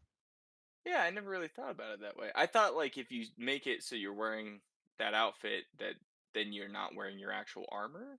So you still get your effects even though You you're still like, get all of the effects. Yeah, it's just a visual change. oh. It's there for the sole purpose of like they didn't want to de-equip and re-equip you during like when you go into camp. Yeah. So Yeah. there's I'm in camp that auto triggers the Swears. visual of this particular outfit slot. And so you can put whatever you want in there. That's what you look like. Okay, cool. That is good to know. I will have to go change up how I look now. So I'm not looking so goofy in Baldur's. But so that's cool. Transmog system, and they say it's robust. So sounds like there's going to be a lot of different. Once again, making your character as unique as possible towards you and how you want to play the game, which is always a good thing. 100%. All right, this is probably going to be the meatiest section of this entire thing. We're going to talk about the companions. So, Oh yes. important note here: all of these are going to be recruited within the first act of the game. And each companion will have its own unique missions that play into the larger story. And then the final note is that all companions will be necessary for the Veilguard story, I love that. right? I wonder what's going to happen if you like piss one off and they like leave, or if you even can do that. Like, very curious to how that will impact the game. Companions look pretty good. Let's go ahead and move through them one by one. And the first one we're going to start with is Davrin. Now, Davrin is a male elf warrior. He is part of the Grey Wardens. He's a Dalish elf. And he originally made a name for himself as a monster hunter. And best part about him is he comes with a pet griffin. Love it. I'm intrigued by this because griffins are notoriously the Grey Warden mount, right? Like that's their symbol everywhere they go because they used to ride them into battle. But they're supposedly extinct. They died out. Oh, I didn't know that. So I've seen clips where I think the griffin is a side mission of his. Okay, so like maybe I think that was a mission that there was a video I was going to watch of the gameplay that I only watched 50 seconds of before I said too much spoilers. spoilers. But that was the mission they were going to go do, was to go find that griffin. Okay, so his storyline is going to be like restoring what the Grey Wardens were, maybe, and finding a griffin and kind of bonding with it. The major part here, guys, is I heard that you can pet the griffin, and that's Yes. perfect, right? If I couldn't pet the griffin, I would have been so mad. So, give me my good little boy that I can pet. right, I feel like Davrin's going to kind of work into both of our playstyles as well, because we'll need a tank, and he seems like he's going to be the champion, right? He's going to be kind of the classic tank that you see. You already see him running around with sword and shield, so And he comes with an extra little companion with him, right? Because you'll get the Griffin, so it's like more people in the battlefield, which is kind of cool. I never liked how they separated the dog into its own companion. I wish the dog was just like your constant companion along with your other companions. Oh So, yeah, which I think they tried to fix in number 2, because Hawk, and it was one that I didn't know until I played through number 2 or 3, but Hawk mhm. has a sustain ability to summon the dog. That changes how I'm going to play that game. I'll have to go Yeah, figure out how it, to it summon doesn't teach you about it, so you kind of have to go find it on your own. Like you'll see him like in your house, right? Like, oh, Yeah, there's a dog. So I was always like, oh, there's a dog, but like, there's his nothing dog.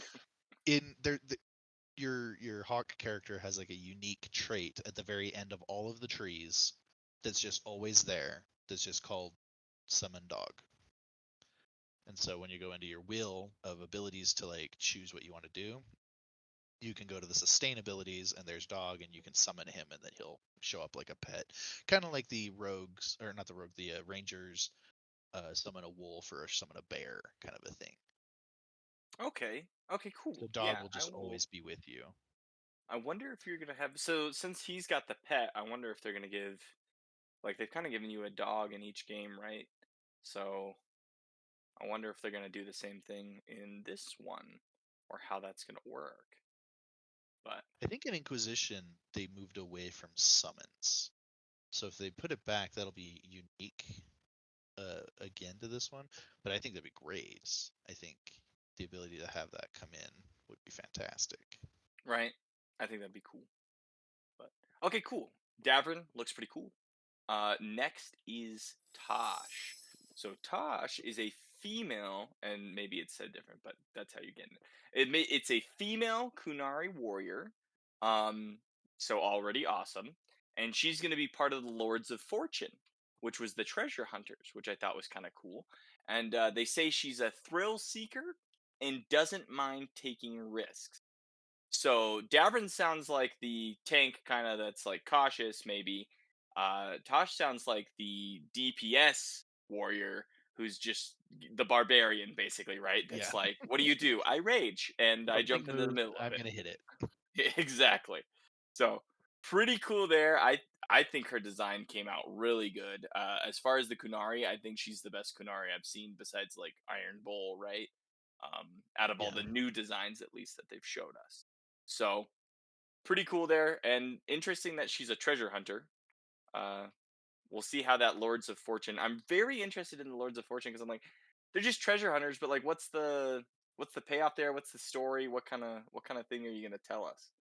So, and she's Kunari. Definitely. Always good to have a Kunari companion. Quinari are fantastic. Do you think she's gonna be a spy like Iron Bull was? I don't think so. I mean, that's just my opinion. Iron Bull, I think, was unique in the fact that he was that. But I also think that the reason that he was there in that capacity, that they kind of gave him that story, was to give a reason as to why he would be around. Because the Quinari notoriously don't really care about other people.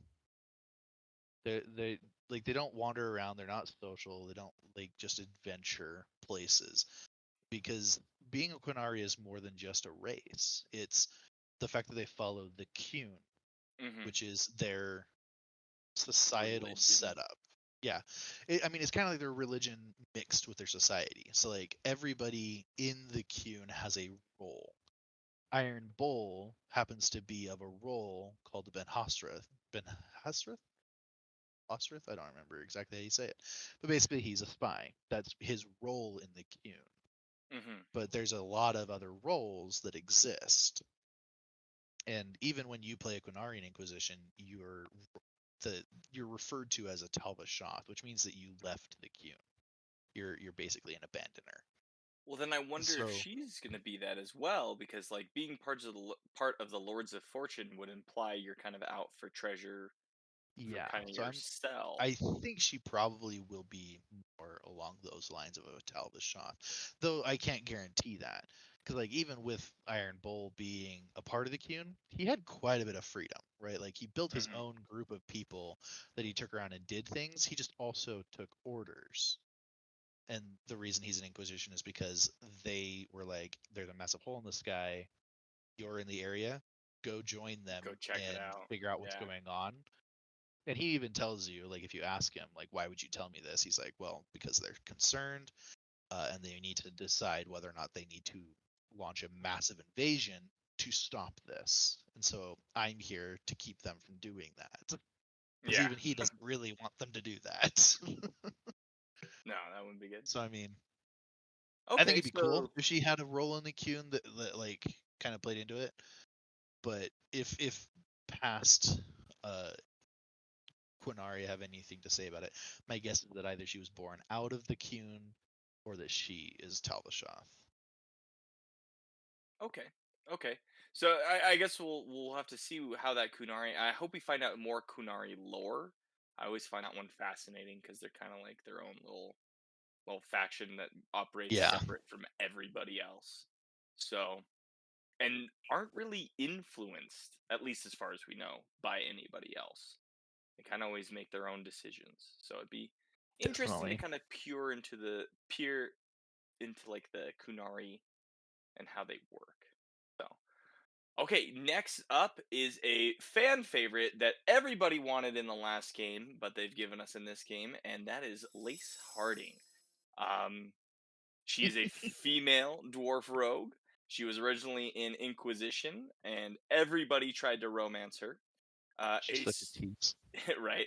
She's a surface dwarf, so she started in the Ferelden hinterlands near Redcliffe. And then they just give you tons of stuff on her. She's apparently afraid of heights. I didn't remember that from Inquisition, but I guess she's afraid of heights. And finally, we can romance her. So pretty great there. We'll be able to finally romance her. Obviously, I think this is going to be my first romance because I think it's going to be like almost everybody's first romance, if we're being I honest. mean, how could it not if like it's been Right? so much a tension. non-option.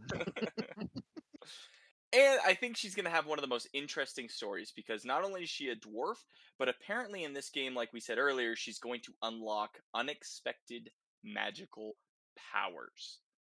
So, what does that mean? What type of magical powers? Is it going to kind of play in? She's probably going to have her own specialized skill tree towards it. But yeah, so she's going to be kind of a magical rogue character. And yeah, you saw her in the Very trailer. excited for that You like her, storyline. right? Like, yeah, there's not much more on her. She's pretty great. Super excited for it. Definitely gonna romance Harding.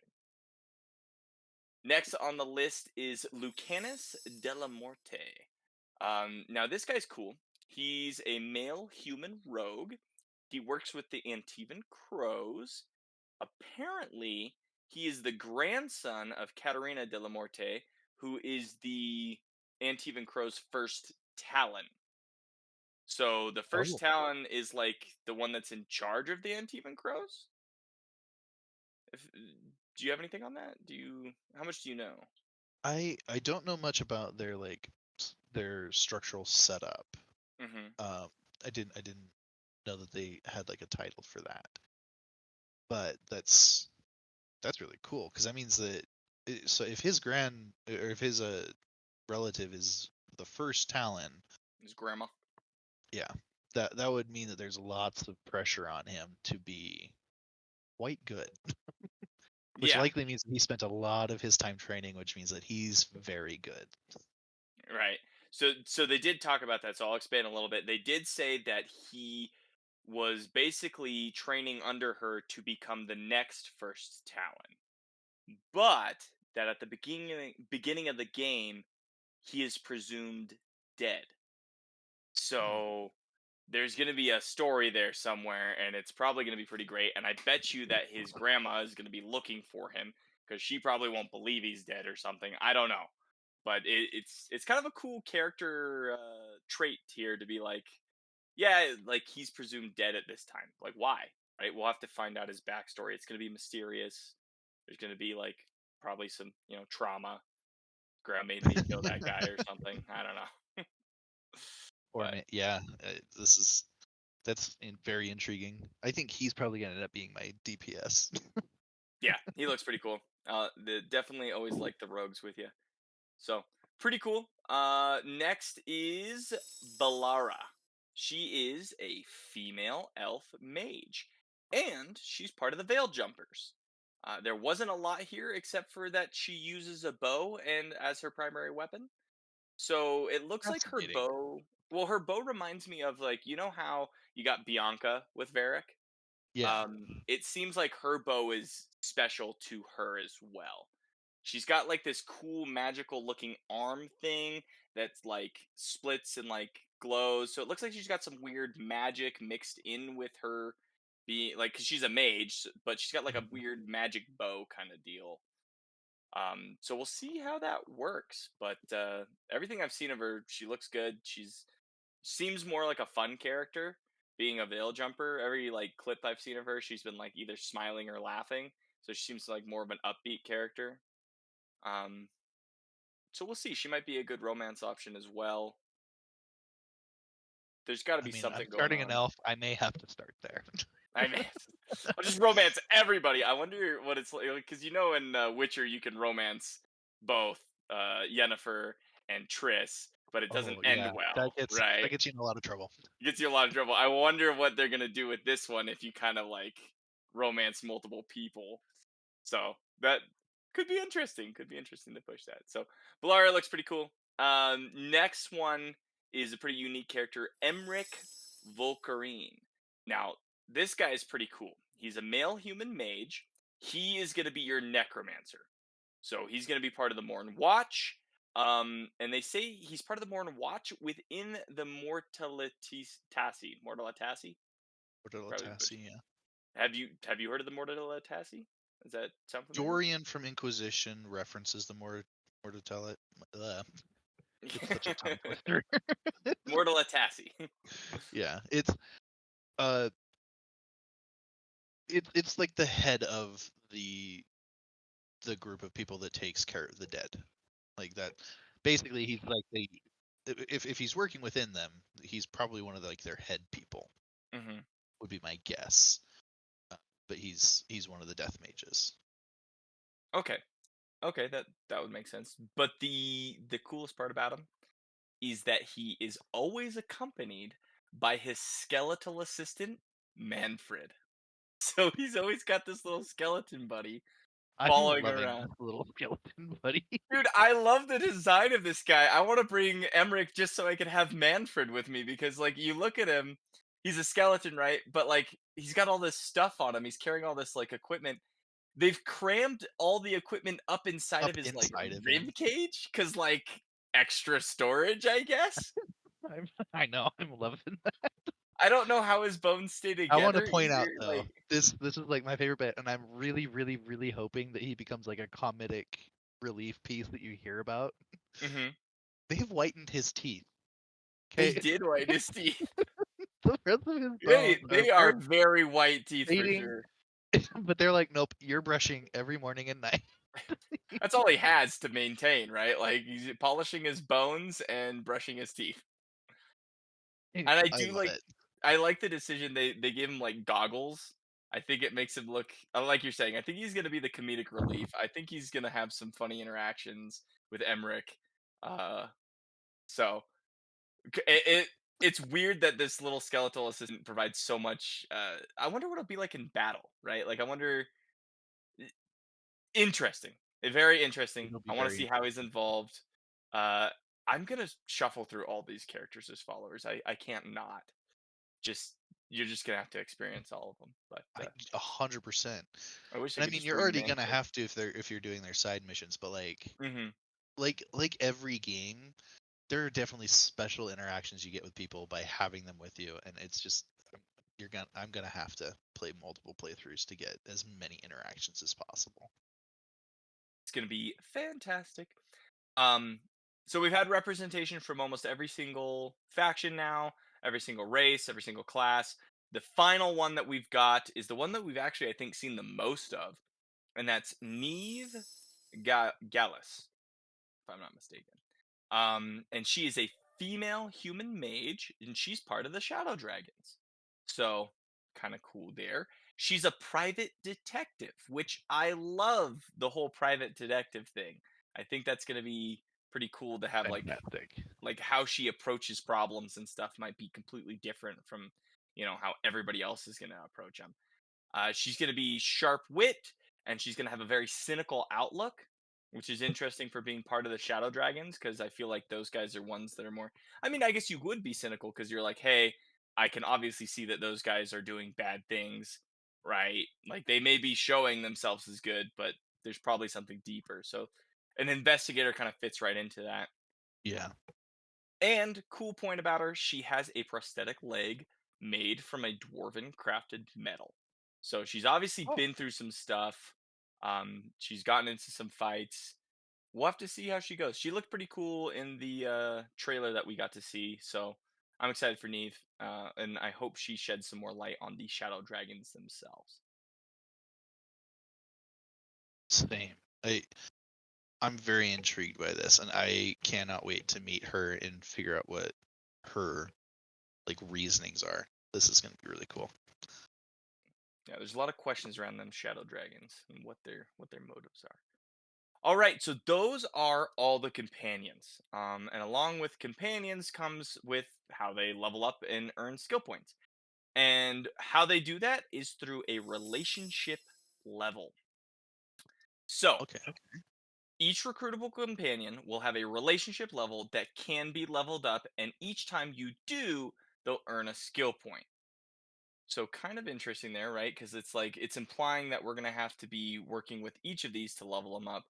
Whereas I feel like other versions of the games was like if I leveled up one character 3 times and then I switched to another one, that one I could, put in the skill points. Like they all leveled up together, right? Mm-hmm. This one seems like maybe you'll have to spend time with each of them to level up.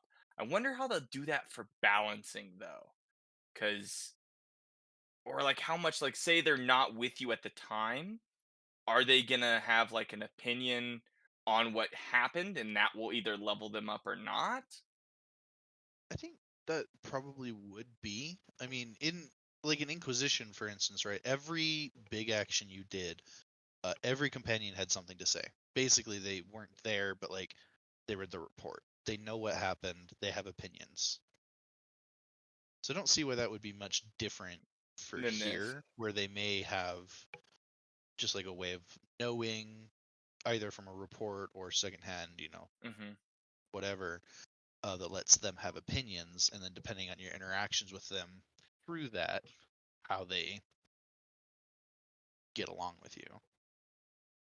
They do say that relationship level is obviously not just for romance, but it's also it can be improved by helping them overcome difficulties or solving their personal quests.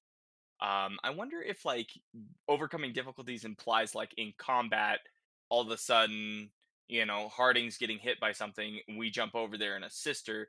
Does that count as like us helping them level up, building our Ooh, relationship? Right? maybe. Like, what kind of dynamic play is there with that? And they say that the relationships in this game are key, right? Like we already talked about it earlier. Like the companions will have a huge effect on the game, and you need all of them to be able to get where you need to go. So they're bringing in what 1, 2, 3, 4, 5, 6, 7 companions and 7 stories into the main story along with yours to kind of influence the overall story.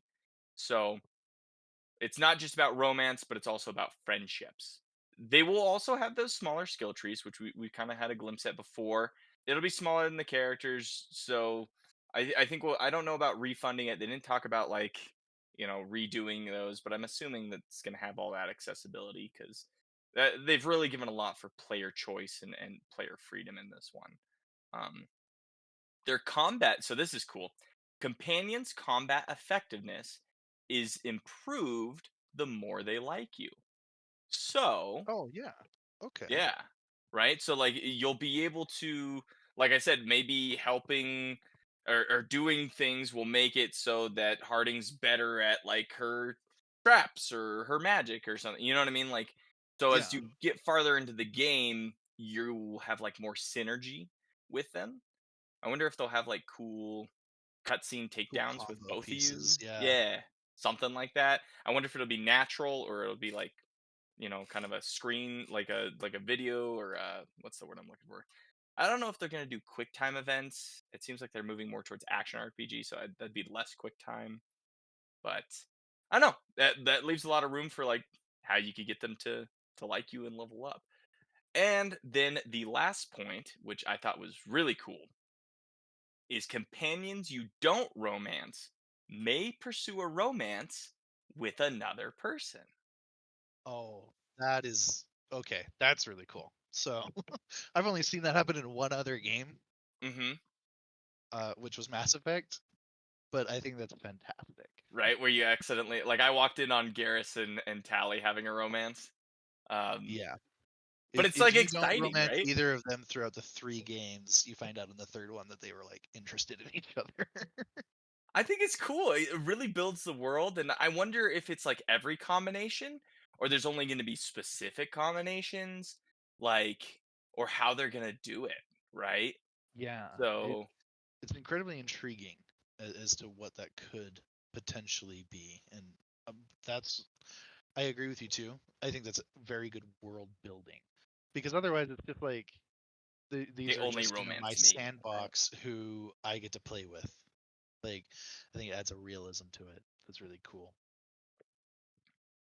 Now, along with all these companions, there is one thing that is a big change to Dragon Age overall, and that is stripping your RPG party down to only 2 companions rather than 3. Um, what's your initial thoughts on this? So my initial thought is that I actually think it's good, personally, because having 3 other companions can be a lot to manage. Mm-hmm. And even though there are ways that you can like individually manage the companions mid battle, the idea of I think one, it just fits for the combat model they're moving to, right? Like this action RPG, you don't have time to be deciding what your other 3 people are doing. And so it feels a lot more like Mass Effect battle Yeah. style to me, where you only had 2 other people, and especially in Mass Effect 2 and Mass Effect 3, you didn't have as much control over saying like, oh, I want you to equip XYZ weapon, go here, kind of thing. Like you just kind of like pointed at somebody and said, okay, I want you to attack so and so, and then they did that to the best of their ability. Which I feel like is kind of what this is moving towards, but maybe in a better way. And having a third would just make that Uh-huh. More difficult. very, very difficult. Well, and arguably, I think Mass Effect ended up doing, just in my opinion, I think they did the companions almost a little bit better when it came down to it. And having just those 2 with you gave you a chance to get more intimate with each of those characters. Yeah. It's this weird, like, 3's almost just too much.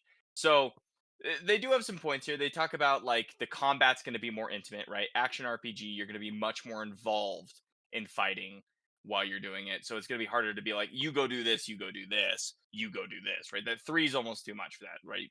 Whereas Mhm. Veilguard, well, it's going to offer some deeper companion arcs. Apparently, there's going to be interactions with them that may go as far as angering them so much that they go AWOL for a while. So that confirms that they will leave if they're pissed at you, but it only says for a while, which would imply that they come back and they're like, well, I had my tantrum, I'm coming back, but like, how does that interact?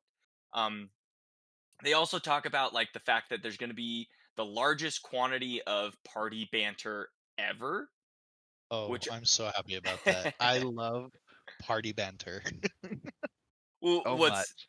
it's interesting because it's like there's only going to be 2 of them with you, so I wonder if Rook is going to have some lines with them as well, like Hawk does, right? Because like Yeah. Hawk does a little bit of talking, but if I remember correctly, you don't do any of that in Inquisition. Like your character doesn't really have interactions with them that way. Um, Uh, there are a couple, but Inquisition tried really hard to make it so that everything that your character said was your choice. mhm. And so the way that they did it was that, like, if certain topics were brought up, you'd have like a limited amount of time for a small dialogue Conversation. box to like choose Oh which way yeah. are you going to respond, and if you didn't, then your character just doesn't respond. Say anything. Okay. So I almost hope like Rook just talks to him because like do it like I guess doing that's okay, but like I'm okay like playing Dragon Age 2, I'm okay having Hawk be the main character and me kind of like playing his story. And I think Rook's gonna be the balance between Inquisition and Dragon Age 2 of how your Mm. character is. So I think I'd be okay with like he does respond to things or she, whatever, responds to the conversation. Agreed. And I really hope that like dialogue is different based on levels of like friendship. Companionship. Yeah. Yeah.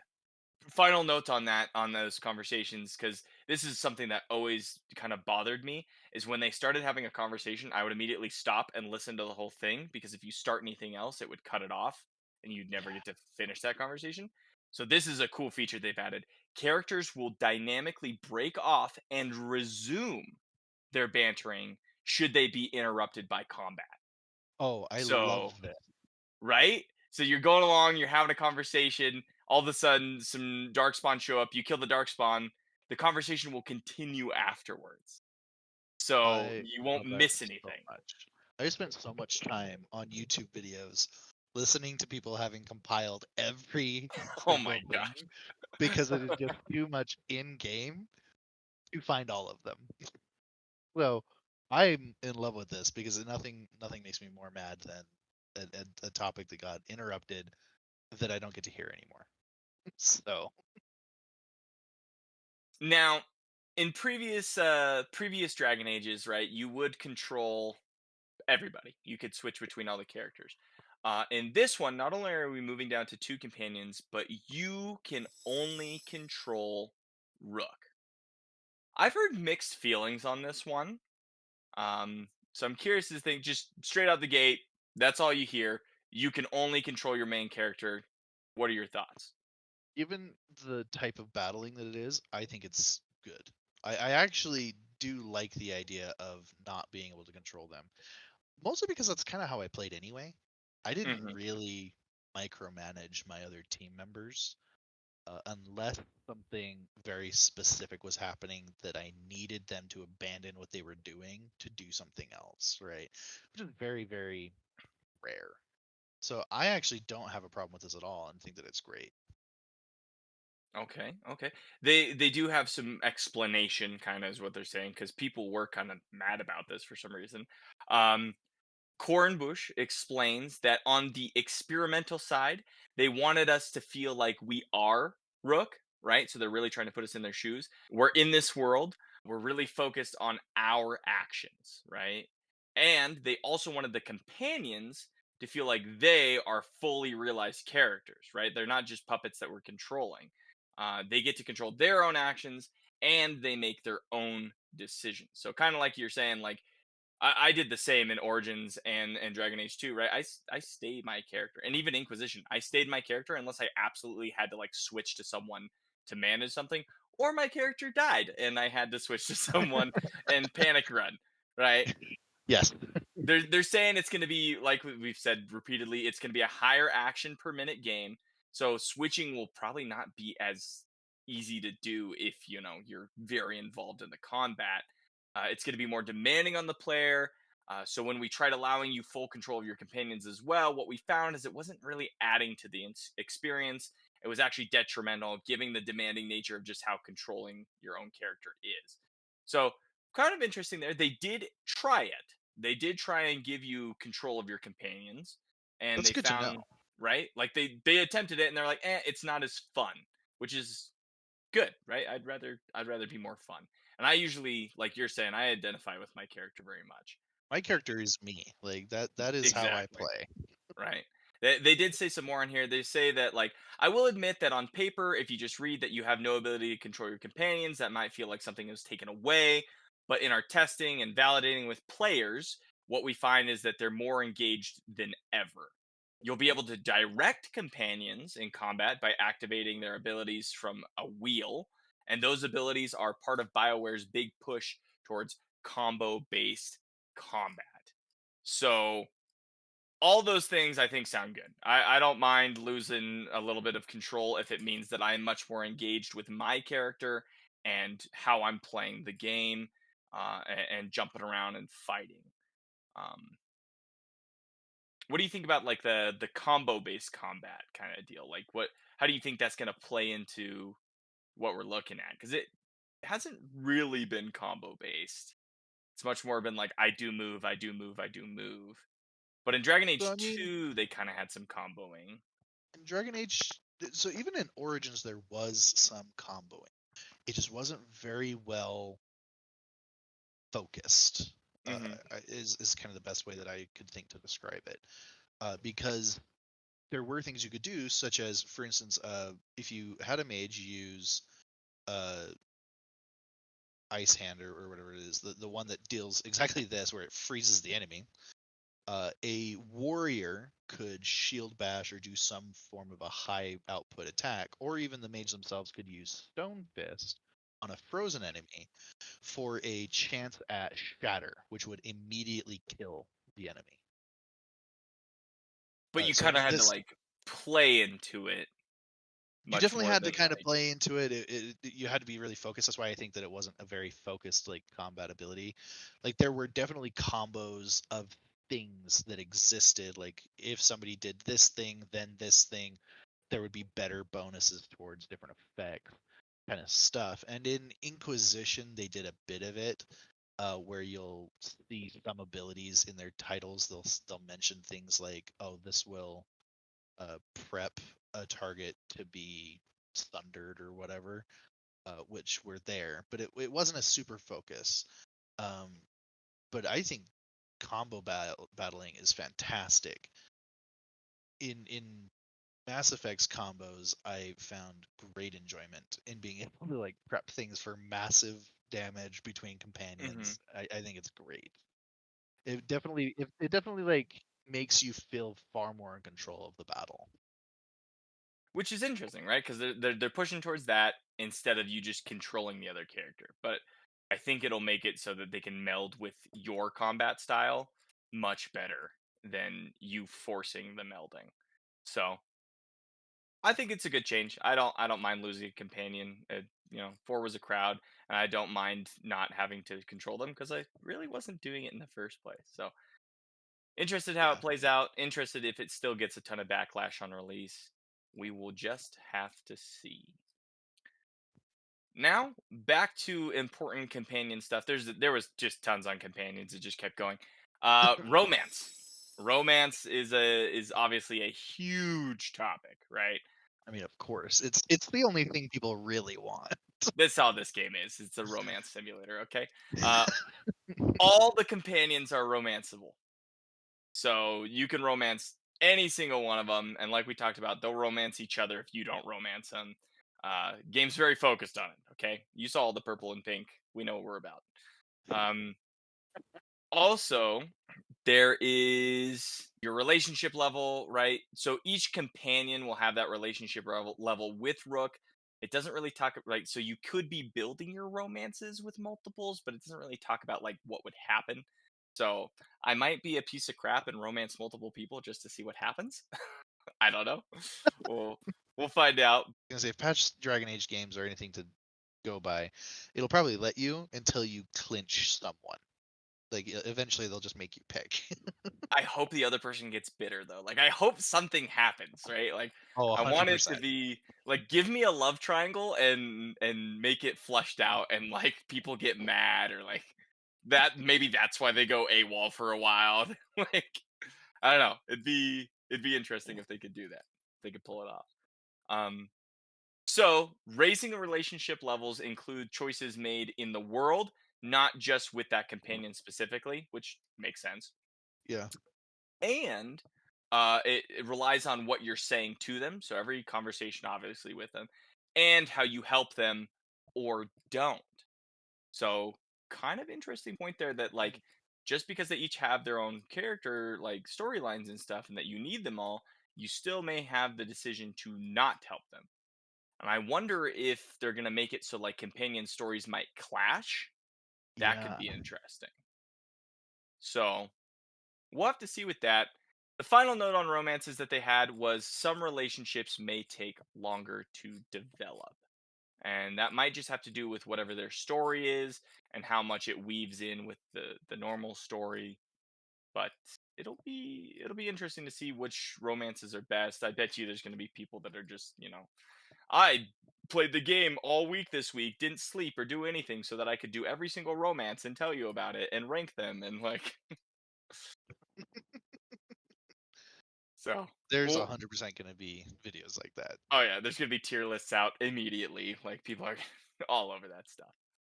But I'm excited. I think all these companions look pretty great. I'm honestly interested in almost every single one. They didn't make a character that I'm really like, eh. Even the ones that you think would be boring, like Davrin's kind of a straightforward tank Grey Warden. Well, he gets a pet, right? So that Yeah. makes him a little bit more dynamic, right? Emmerich's a necromancer. That's been done a million times, but he also gets Manfred with it, right?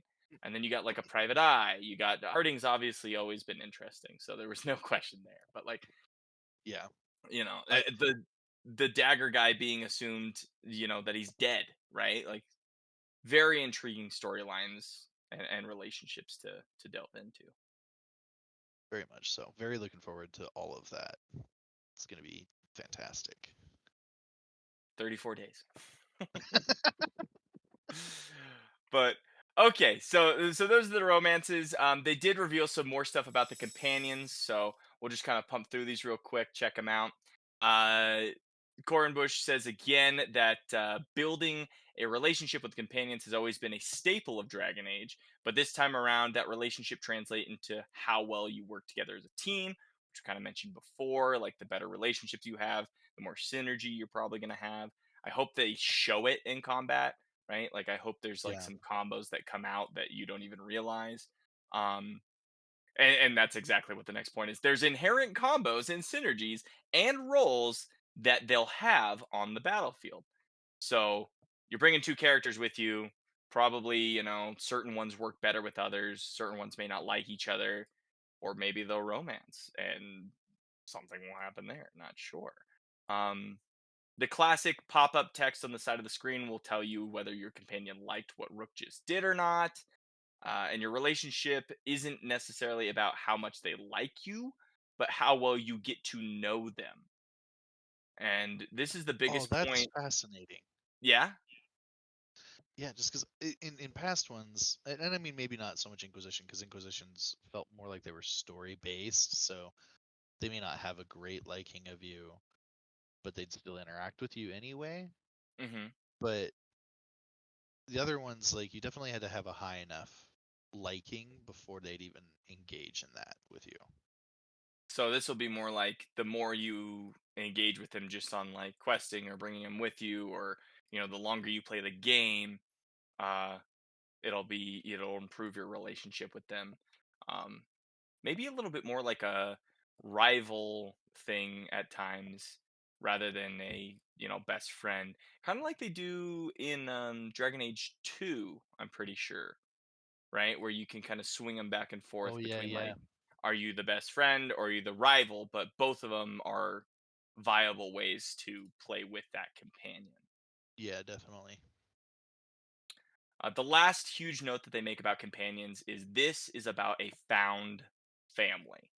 So I think Act 1 is going to be very much like things are happening and you guys will pull together uh, because those things are happening and get to know each other and kind of get a common cause based off of whatever happens in Act 1. Kind of reminds me of like a D&D campaign or something, right? Like Yeah, all these characters come together because of this reason towards a common goal. you enter the tavern. That's Exactly. the way. Right. Which I mean, actually, almost fits for the very first video they ever released, the tavern brawl. So. Right, the tavern brawl. It kind of makes a little bit more sense now that, right? Like the more stuff I see, the more that first trailer kind of makes sense. I just think they should have started with that one. I think they Yeah, like that's a companion trailer for sure. I think they should have gone with like, I don't know, the more epic one that they released afterwards, where you get to see a bunch the of cool date stuff. trailer I think is probably what they should have started with. Yeah, the date trailer was better, and then do companions later, and then you wouldn't have to give us all this random information. I mean, I feel like they've had to course correct so hard that we've just had so much information about the game, and like it's not even out yet, but it's still good though, right? It seems like it's Oh yeah, very complete. It seems like they really thought about everything to put in this game. it definitely feels that way. They have put tons of time into it. And just to reiterate that it's about the found family, they talk about why they changed the RPG's name to what it was really about. They said it's about the heartbeat of this game, and it's not Solas. So, kind of interesting point here. They're trying to be like, yeah, cool, like he's obviously an antagonist, but like that's not what it's about. The beating heart of this game is the companions and their your found family. They say that Solus does play an important role in the game, but that it's not his game. It's not about Solus, right? It's about Rook and his companions, and them being the Veilguard. So it makes sense. It just, I don't know. For me, Dreadwolf sounded so much cooler, right? Like, Definitely, I think it definitely sounded really cool. They should make a branch off game. right? I'm gonna go play a game. I'm gonna play Dragon Age Dreadwolf. That sounds like, yeah, that sounds badass or something. But Dragon Age the Veilguard, I don't know. It just doesn't hit as good, right? I almost wish they had just gotten rid of the and just done Dragon Oh, Age definitely, it should just be Veilguard, failed. right? But now I gotta call it the Veilguard. I don't know. It's kind of weird. But the creative director, John Epler, stated that the focus shifts to the team. It's about the people you recruit. It's about stopping the end of the world with this group of specialists. They're incredibly interested in diverse characters that you recruit to your team. The general manager, Gary McKay, says that this is the best the franchise has ever seen, saying there's seven, they're talking about the companions, by the way, there's seven incredibly unique characters, each with their own personalities and motivations. I think we've really seen that too. Based off of all the companion stuff we've read so far, there's tons of interaction, and it's very important to kind of work with your companions throughout the whole story. Which I think is fantastic personally, because I feel like in past games they have not done that very well, and so it's really easy to ramrod. So I like the idea that this is going to be so included. Right? Like the interactions are important, right? Whereas Yeah. like you're saying, Origins, it didn't matter. I had several people pissed at me. It didn't matter. Dragon Age 2, I really haven't run into a it matters deal yet. Um and then Inquisition was definitely like, well, you're the Inquisitor, so really you're the focal point. And if you have your war table and a couple people to follow you, you're fine. Then you're good to go.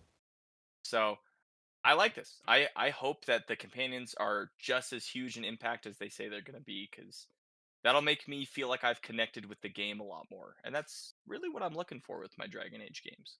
Same. I really want to be immersed. I want to be a part of it all. I want to forget that anything else exists. I just want to take me back. Like, take me back to my Skyrim days where all I did was just be in that game. Like, Yes. okay. Next point is actually about Solus, because we talked about change from the Dreadwolf.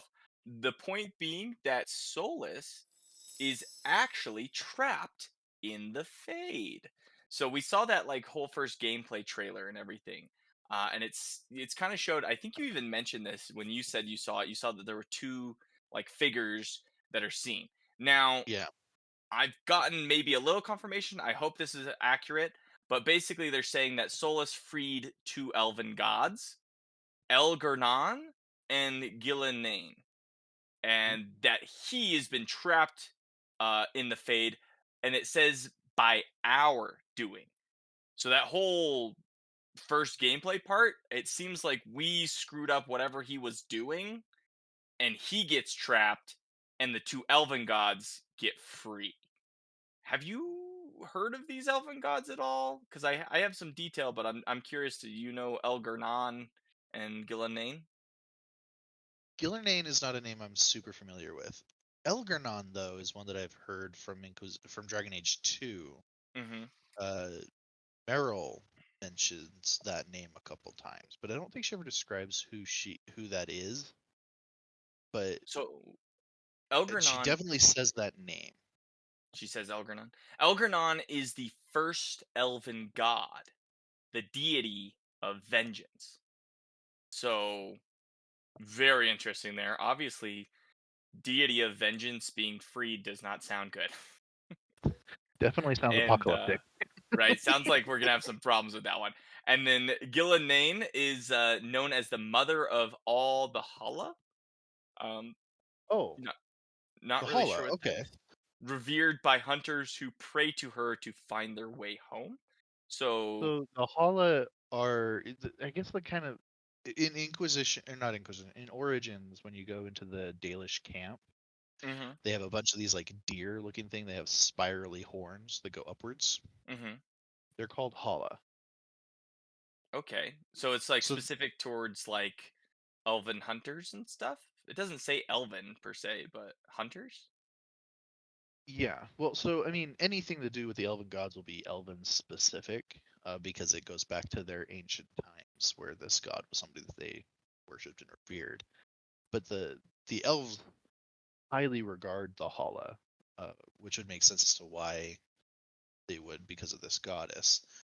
But it's also like they have like a mutual understanding, unlike the humans who like break their horses and like force them to kind of do their what they hmm want, kind of a thing, right? The Hala are just kind of taken care of, and then they just follow them around because it's believed that they're guided and know like the best places to be, and so they kind of just take care of them. Okay. She doesn't sound so bad then. Like, not as bad as deity of vengeance. Well, I mean, I don't think the Hala probably sounds super bad, but given the history that Solas has with all of the elven gods, uh, I don't know what kind of a role she'll play, but Solas pretty much makes all of the elven gods sound like really, really horrible people. Also, the current elves have a very twisted understanding of their own history. Like, it's not accurate. So, the Dalish all have those markings on their skin that they hmm call Valisan, I believe. And they believe it to be a symbol of their heritage and who they are and like a memory. Solus absolutely hates it because he remembers it to be the markings that the elven gods used to force elves into servitude. It's like So slavery markings almost. yeah, they were magical slave markings, and in fact, in the Trespasser DLC, you go through a bunch of temples that show the Dread Wolf Solus removing those markings from elves who are trying to get out of those scenarios. So the elves currently don't have a very good understanding of what their ancient history was because a lot of it's been lost. And Solus seems to know quite a bit, but like, I mean, Solus used to brush shoulders with these people. right? So, Like he should know. He just seems such like a focal point of everything that's obviously happened, right? Because he's the one that 100%. locked the elven gods away. So why do we think he's trying to like? I mean, they say that these two elven gods are freed and that he's been trapped. So like, was he trying to free them, or what is he trying to do? You've played the DLC where it talks a little bit more about his motives. Maybe shed some light on that. So his motives revolve around the fact that because he originally created the veil, the inherent magic of elves, which allowed them to be immortal, as well as a number of other things, has been lost from them. Basically, the Fade has taken it, and so he went into what the elves call a deep sleep. In Origins, you can go through a room uh, during the uh, Urn of Sacred Ashes mission, where you go through a giant elven underground kind of a thing, hmm and there's a room with a bunch of sarcophagi. And if you read the index that comes up with that room, it actually refers to the room in a different nature, and it wasn't so much a graveyard. What it was is that very ancient elves would sleep for thousands of years, and then they just wake up and then go about their lives again because they Just didn't take die of 1,000-year natural naps. causes. No, yeah, legit, they would. That's what they would do. But ever since he took the veil away, they can't do that anymore. It's not possible. And in Inquisition, when you run into the elves at the Temple of Mythal, they're only awake because people are trespassing on the grounds of the temple. They were all in a magically induced sleep that was of a very similar nature, which is why they remember so much more than the rest of the elves, because they are incredibly old. Just been taking some long naps. Solas did something of a similar nature, where when he awoke, in this day and age, it had been thousands of years. Basically, he used up a ton of energy, created the veil, right, and then ended up going into this deep slumber for thousands of years. Woke up and saw what he perceived as damage to his people that he knew was his fault, and he's trying to reverse it out of his guilt. Okay, so And Solas so- was napping, woke up, and is like, "Ah, crap, napped too long. yeah. I overslept." So his goal is that he's trying to return the elven people to their former glory by giving them back what was theirs. And I'm personally of the opinion, without very any concrete knowledge from like articles or anything that I've seen about it, but the way that he sees them through that veil, I don't think he actually expected to see them. I think he expected that they would either be dead or basically long gone versions of themselves that don't remember who they are, and is very much surprised that they're there. But probably our interaction definitely screwed up what he was attempting to do and caused something else to happen. He does look pretty surprised in the trailer when he's like looking in there and sees two figures. So I'm very curious as to what he's doing, and I bet we find out, obviously, right? Because Solas is supposed to be a huge part of this whole story. But we'll see what freeing those elven gods ends up meaning to the rest of the world, and how we have to deal with that. Because I'm assuming we're the ones that'll have to take them down. I'm I wonder what assuming those so. boss fights are going to be like. Those could be Dude, pretty cool. I am looking forward to it. Gotta I be really hope that they're pretty dope. epic, right? Okay, well, speaking of fighting and boss stuff, not even necessarily boss stuff, the Veilguard has a new Darkspawn design, and it's kind of interesting. Oh my. The Darkspawn are kind of almost goofy looking now. They've got more skullish kind of stuff going on, and what's your initial impressions on those weird looking, the goofy looking Darkspawn? First of all, I don't think I've played any one of the games where there wasn't a different model for the Darkspawn. They have changed every time. 100%. Between each one of them, there's been similarities between some of the things, but they have always changed in some form, which could also indicate some form of like evolution. So I'm not super hurt on it. But what I do like is that it looks like we've kind of moved towards more of a zombie-ish look, which I feel like the past games didn't always super depict. I feel like they almost depicted most of them almost like they were walking skeletons, or even like orcish in a way. You know what I mean? Yeah, they definitely didn't have like this used to be this kind of being that has been changed feel. And I kind of feel, looking at this one, that that's definitely more of what it was. Based on his look, I would guess that this is either a gen lock or a. I'm hoping that this isn't the ogre, because if it's the ogre, then they've really downgraded. No, I think the ogres are still what they are. I've seen, because I think there was a trailer where one of them, like, you fought an ogre or something. So I think the ogres are the same, but I think they're expanding like the small darkspawn variants. Although this looks kind of interesting and a little goofy with the skull and the jaw off center and stuff, they did have reasons, right? It was more than just a visual redesign, is what they're saying.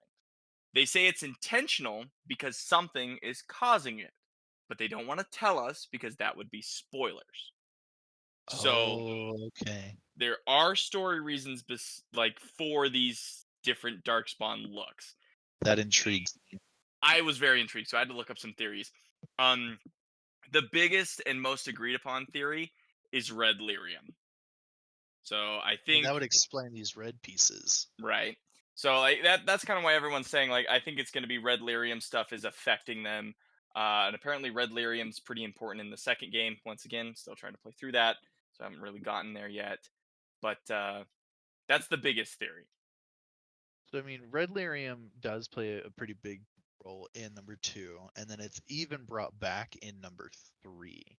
So it does make a ton of sense that this could definitely have something to do with red lyrium. And I have so many, like just talking about red lyrium alone is Yeah.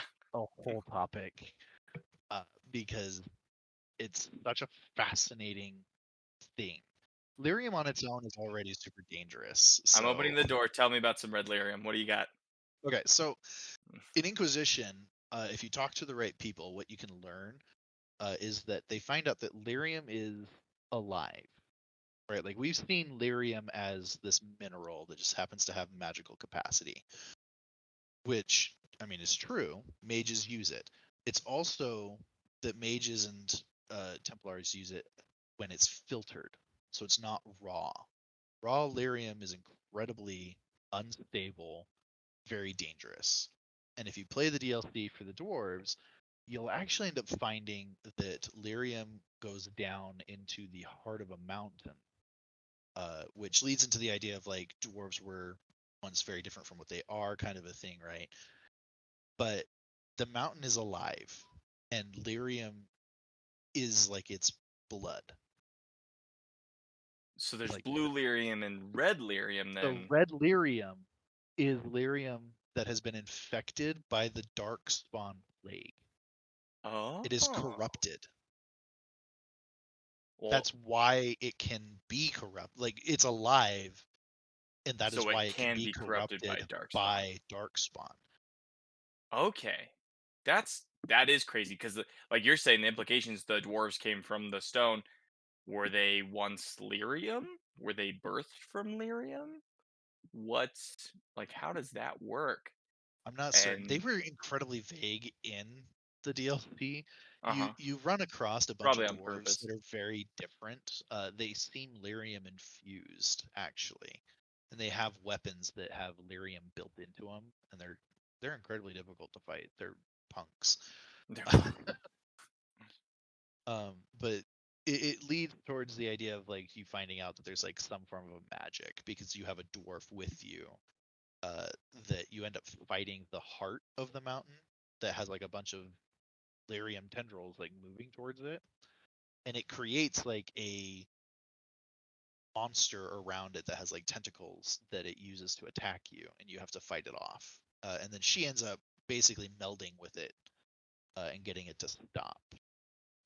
So I mean, the idea that they're going to merge red lyrium with darkspawn I think is fantastic, because that just means that darkspawn are finding it and utilizing it, because darkspawn do have a limited amount of power.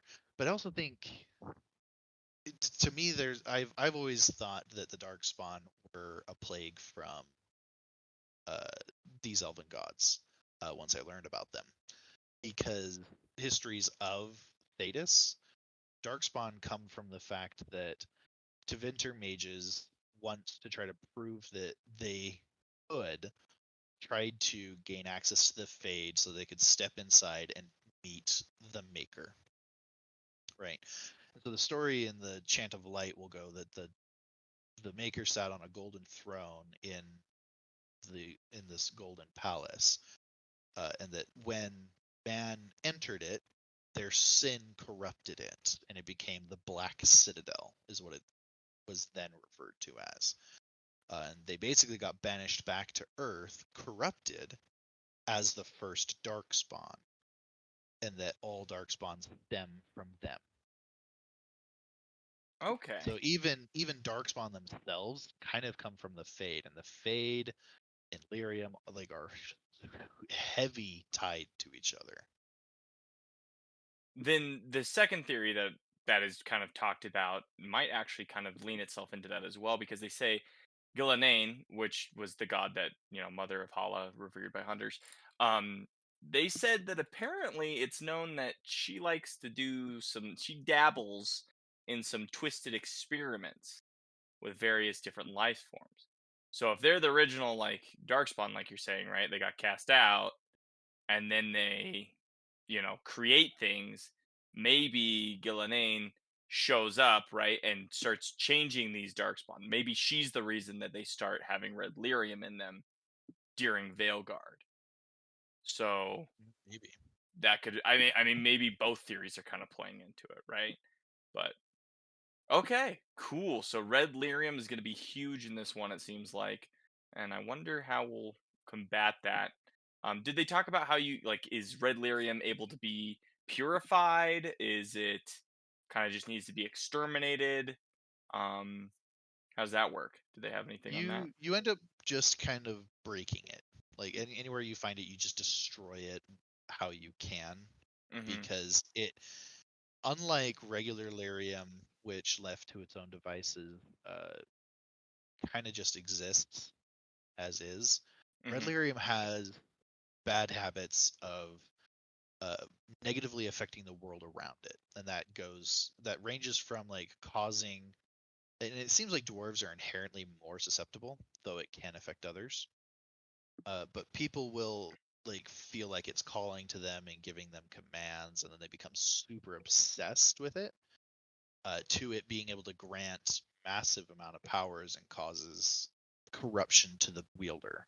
Okay. So just destroy it however you can, basically, so that Get rid no of one it. gets No, I don't recall them ever attempting to purify it, but I don't know if you can, because they don't even really know how to get rid of the Darkspawn Darkspawn. curse. Like, they Yeah. can't purify them, and if it's the same thing, then they would be able to use it both ways, right? Like, we'd be able to take a Darkspawn, purify it, take lyrium, purify it. And so, as of at least yet, purifying it isn't an option, but destroying it is. That would bring up some interesting things if they do figure out some purification way. It'd be kind of interesting to see how they would implement that and how it would go about. But Definitely. I'm not thinking they'll go that angle just yet. Okay, cool. Yeah, pretty big stuff there, right? Like we're gonna find out why these Darkspawn look so goofy. And I mean, it's still intimidating. The thing's huge. I think it's really just the skull with the weird crooked chin that really I think makes his it crooked chin makes him look goofy. right. But Otherwise, he I think it'd definitely be looks like a menace. right. I don't want to deal with that. I still don't want to deal with that. But next section, we're gonna move a little bit away from combat now, and we're gonna go back to dialogue. Now, they're saying that the Veilguard has 140,000 lines of dialogue,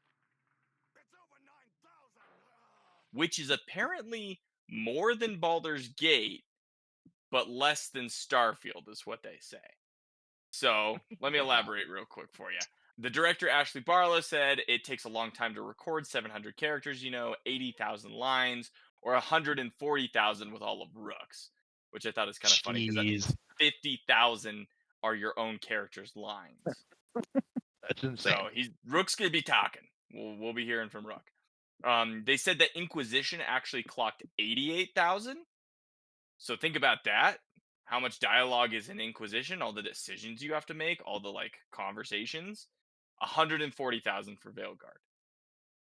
Baldur's Gate, apparently, Baldur's Gate 3 had an estimated 114,000 lines of dialogue as of patch 5, is what they say. So maybe there's more, maybe there's less, but so about 25,000 more than Baldur's Gate, which is a very verbose game.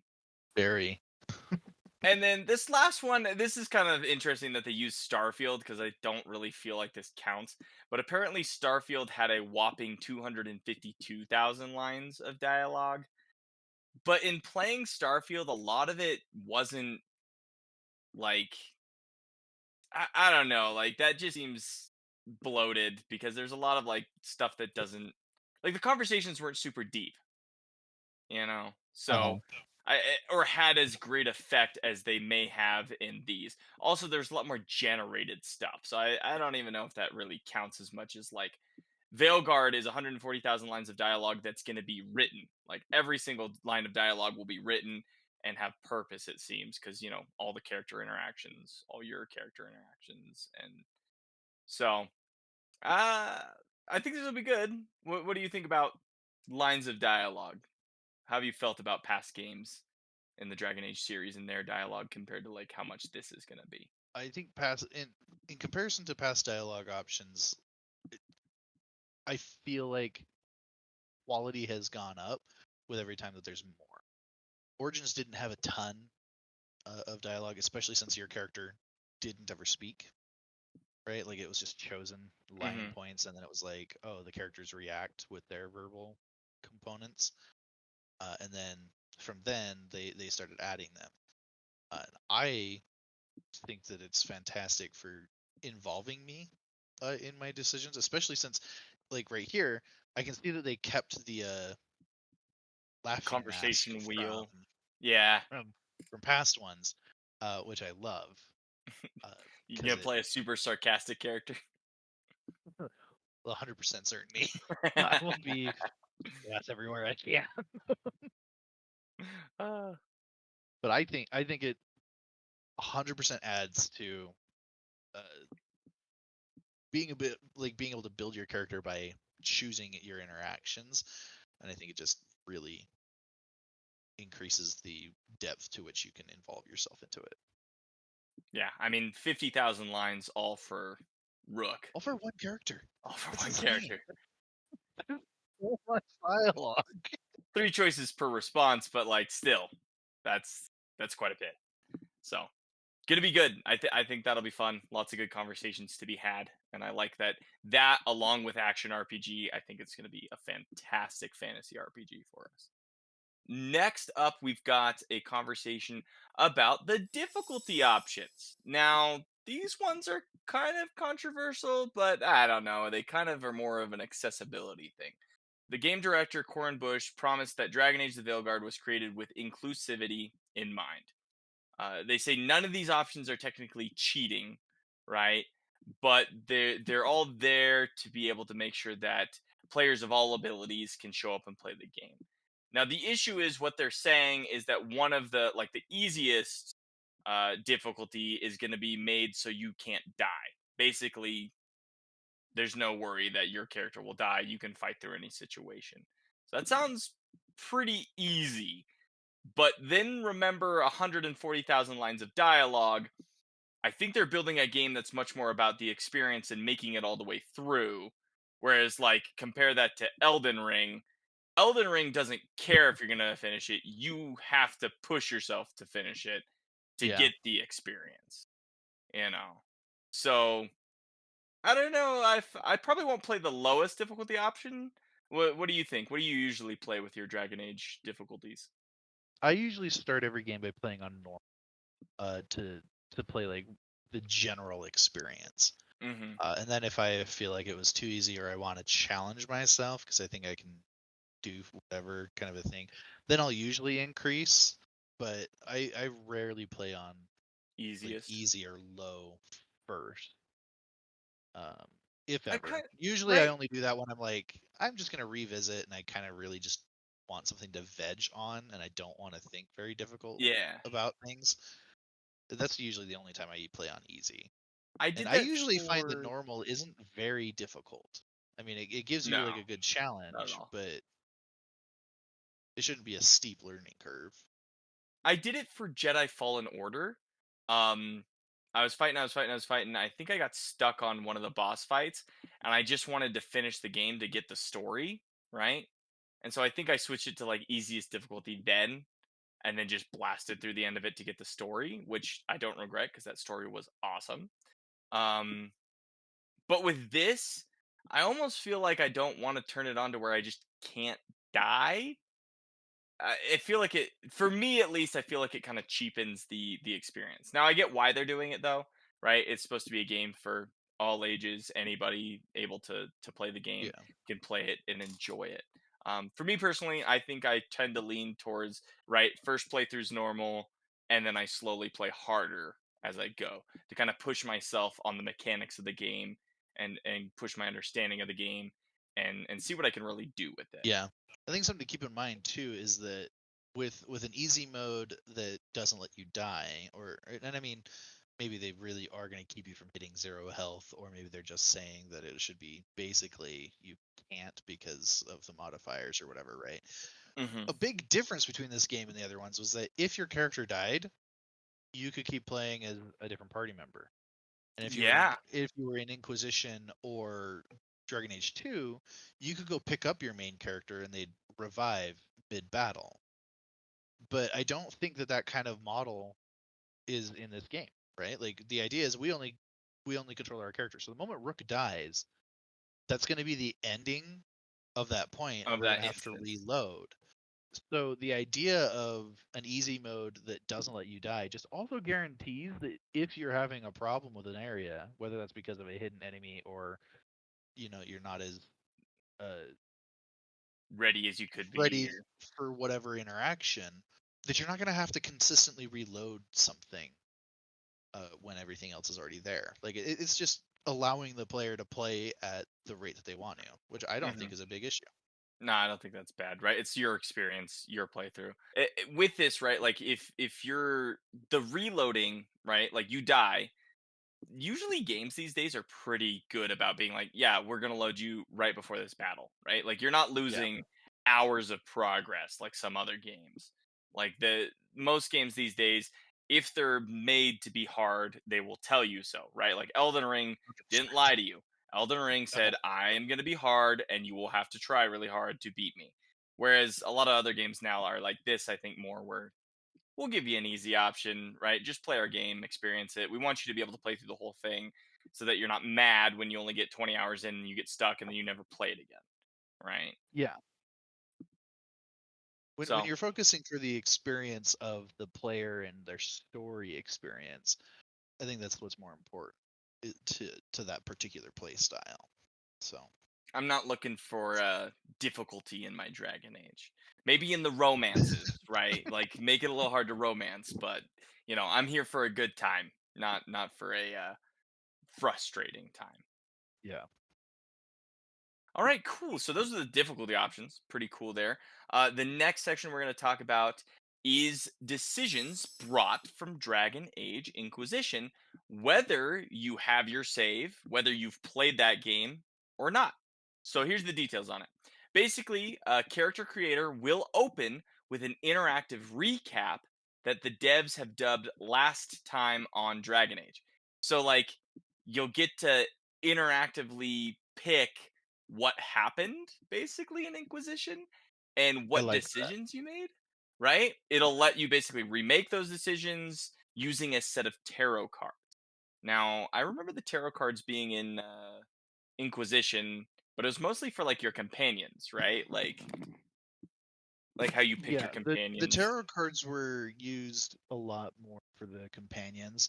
They were representative of like who they were and what state they were in. It was Hmm. also used for character building. So like you would be able to pick your race, and there was The a tarot tarot card cards. for each race and their gender, and then there was a tarot card for each class and what they were going to be. So like the rogue had the dual wield, the ranged, warrior had sword and shield, and they each had those tarot cards, but they were pretty quick. But they kind of served a similar purpose. Yeah, so they'll use them kind of like how to pick your decisions from Inquisition, and kind of set that up. An important note here for people that haven't played Inquisition or don't know what's going on, right?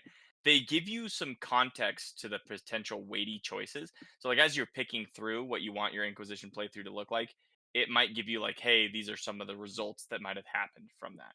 I hope it's not too much, but like enough that I can make my decision and kind of think maybe it'll go that way. You know what I mean? I don't want them to tell me like if you pick this, then this person's dead or something like that, right? I imagine they're So probably going to be more reminiscent key choices of things like did you pick the mages or the Templars or Templar, or yeah. did you banish the Grey Wardens, or did you keep them? Things like that is my guess as to what they'll probably do. Not so much like deciding exactly who survived what encounter. Yeah. No, probably not that in depth, right? So overall decisions. Other notes about Inquisition. Characters from Inquisition will appear in the game. So we'll probably see maybe Cassandra, maybe like obviously Varric. We've already seen him multiple times. I Um, need Colin to make an appearance. really, you want Colin to show up? Here's why, though. So far, Colin is the only character to be in every game. So he has to show up then. And Like, I really need him to be in this so that he is consistently the only character that is 100% in every game. do you think Alistair will show up? I don't think so. We won't find him in a bar drunk somewhere. Maybe not. I think maybe he could have potential to show up if we had kept him as king. King. But I think that would be only really a usable thing if they were allowing you to choose decisions from even further past Origins. games, right? Like, Yeah, I think it's mainly we're probably focused not going to be Inquisition. focusing on those. Yeah. So he'll either be a migrant or a migrant that's just like wandering around, who, given his drunken status, probably died not long after. Yeah, that liver's taking some damage for sure. Or is a king far too busy ruling his country than coming to Deventer to help the Veilguard. Okay, so we probably won't see Alistair. But there is one character that you are going to see that's actually pretty important. You're going to see your character from Dragon Age Inquisition, the Inquisitor. You will be able to actually create that character in character creation. So not only are you making your character Rook, you're going to be able to create your hero from the last game too. And so you can design him like your previous character was, and he'll show up. Kind of like Hawk shows up in Inquisition. The Inquisitor is going to show up in Veilguard. I love that. I think that makes me incredibly happy because of the ending of the Trespasser DLC, which I feel like did a lot to set up the idea of this game. That makes me incredibly happy that that's going to happen. What makes you say that the Trespasser DLC kind of set up this game? So the basis of the Trespasser DLC is that your character goes to kind of a sort of peace talk. It's supposed to be a little while after the ending of Inquisition. You've sealed the rift, right? People have kind of gone their ways away from the Inquisition, but you're still the Inquisitor. Depending on the choices you made, Cassandra, Vivian, or Liliana potentially are the new Grand Cleric. And they call you in because everybody else basically says, hey, the hole has been sealed, but your Inquisition still exists. And we want you to disband.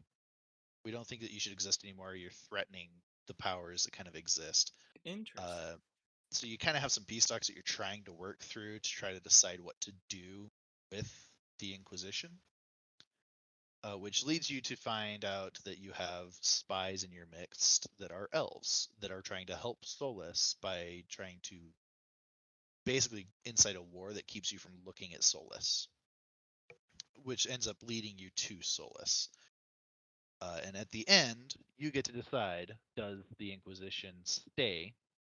And they give that like flavor text of like, this will keep the Inquisition at full power, but potentially have enemies from within as spies or something like that that are there. Or you can disband and get rid of the Inquisition, meaning that Solas will no longer have spies in the Inquisition that can feed him information or cause problems.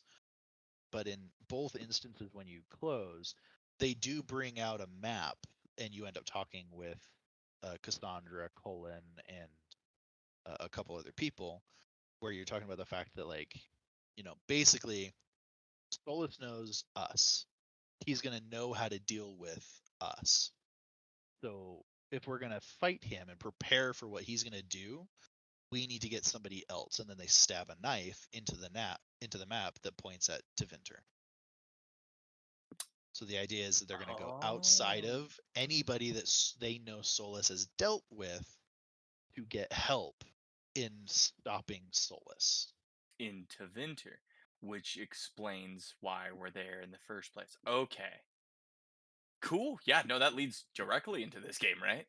Yeah. So the Inquisition is going to basically go get the Veilguard to start, kind of deal. Yeah, which 100% explains why Varric is there.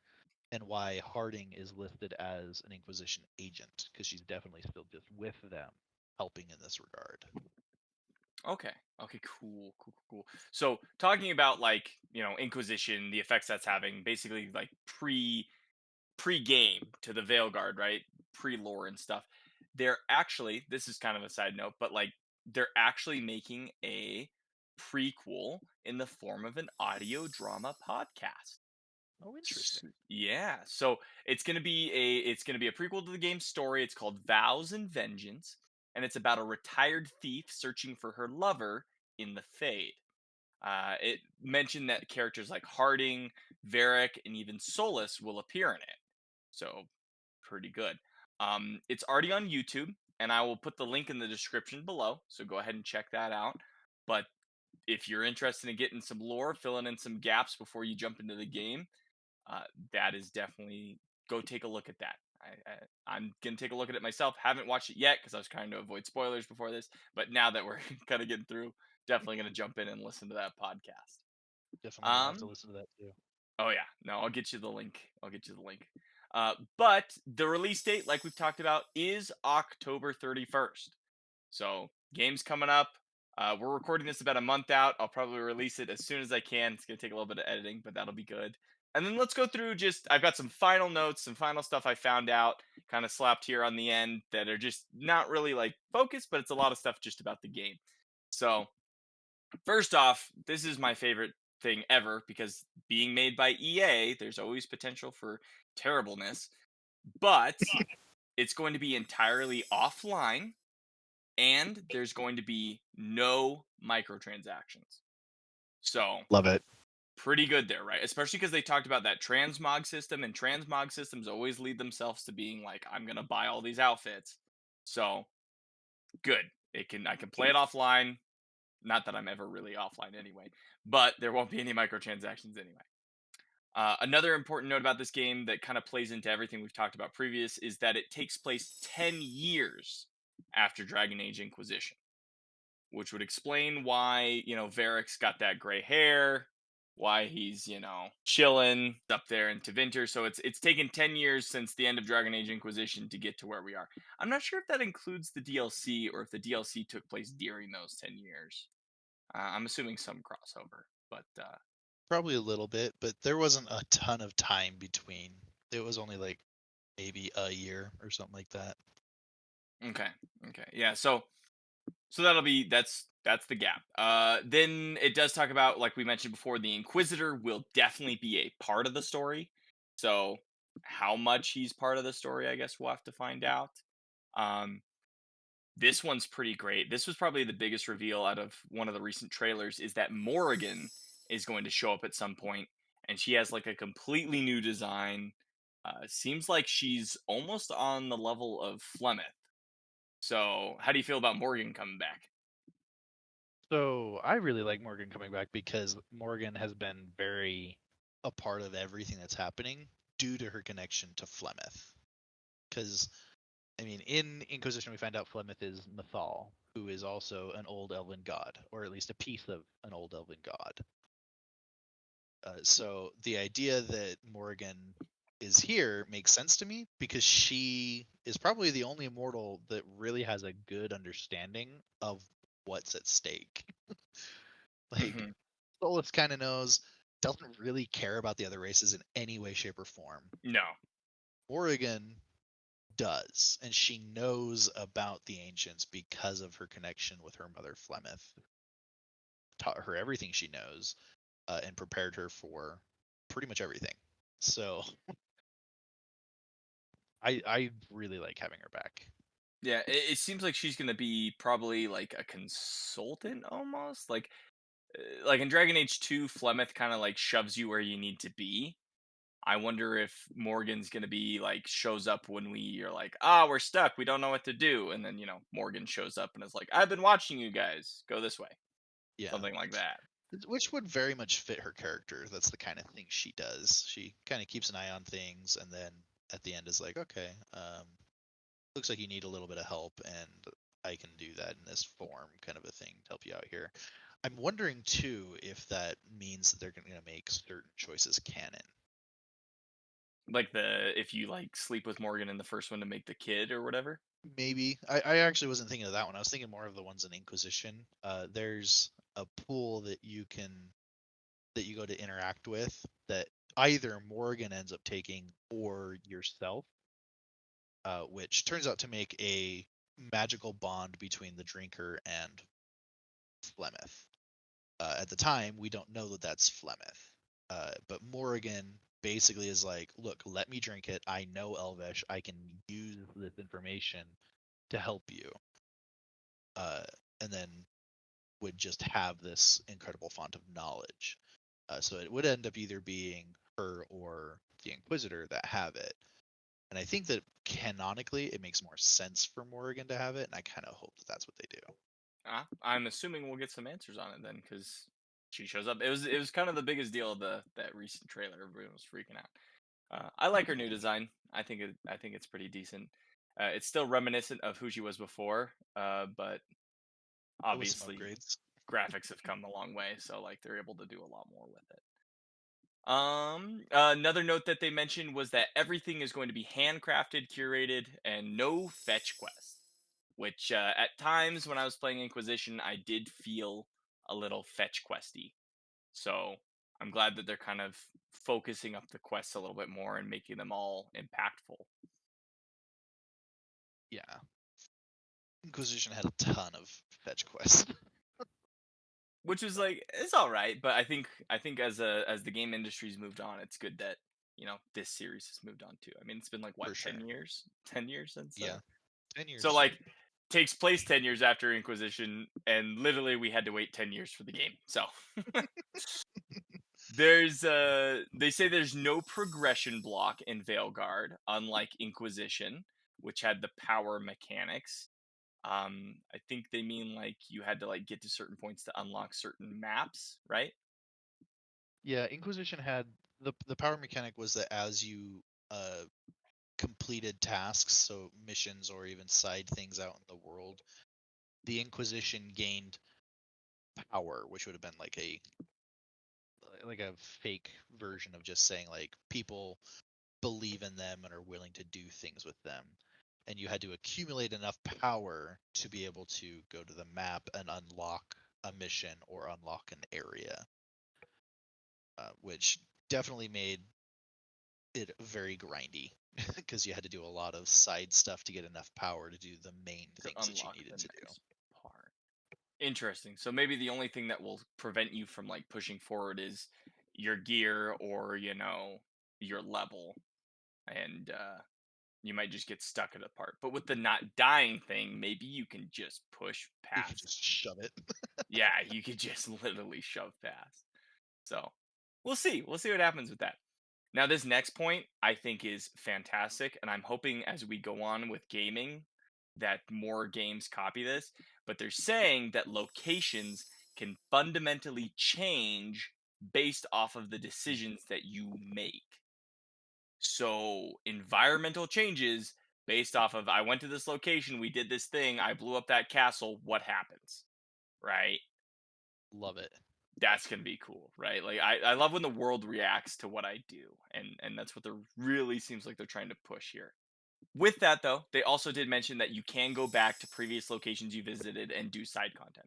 So you may have changed up fundamentally how like that area is, but you'll still be able to go back, do some quests that you missed or whatever that you want to clean up on. So I'm wondering how much it changes then, because there's still going to be like, is there going to be content locked off?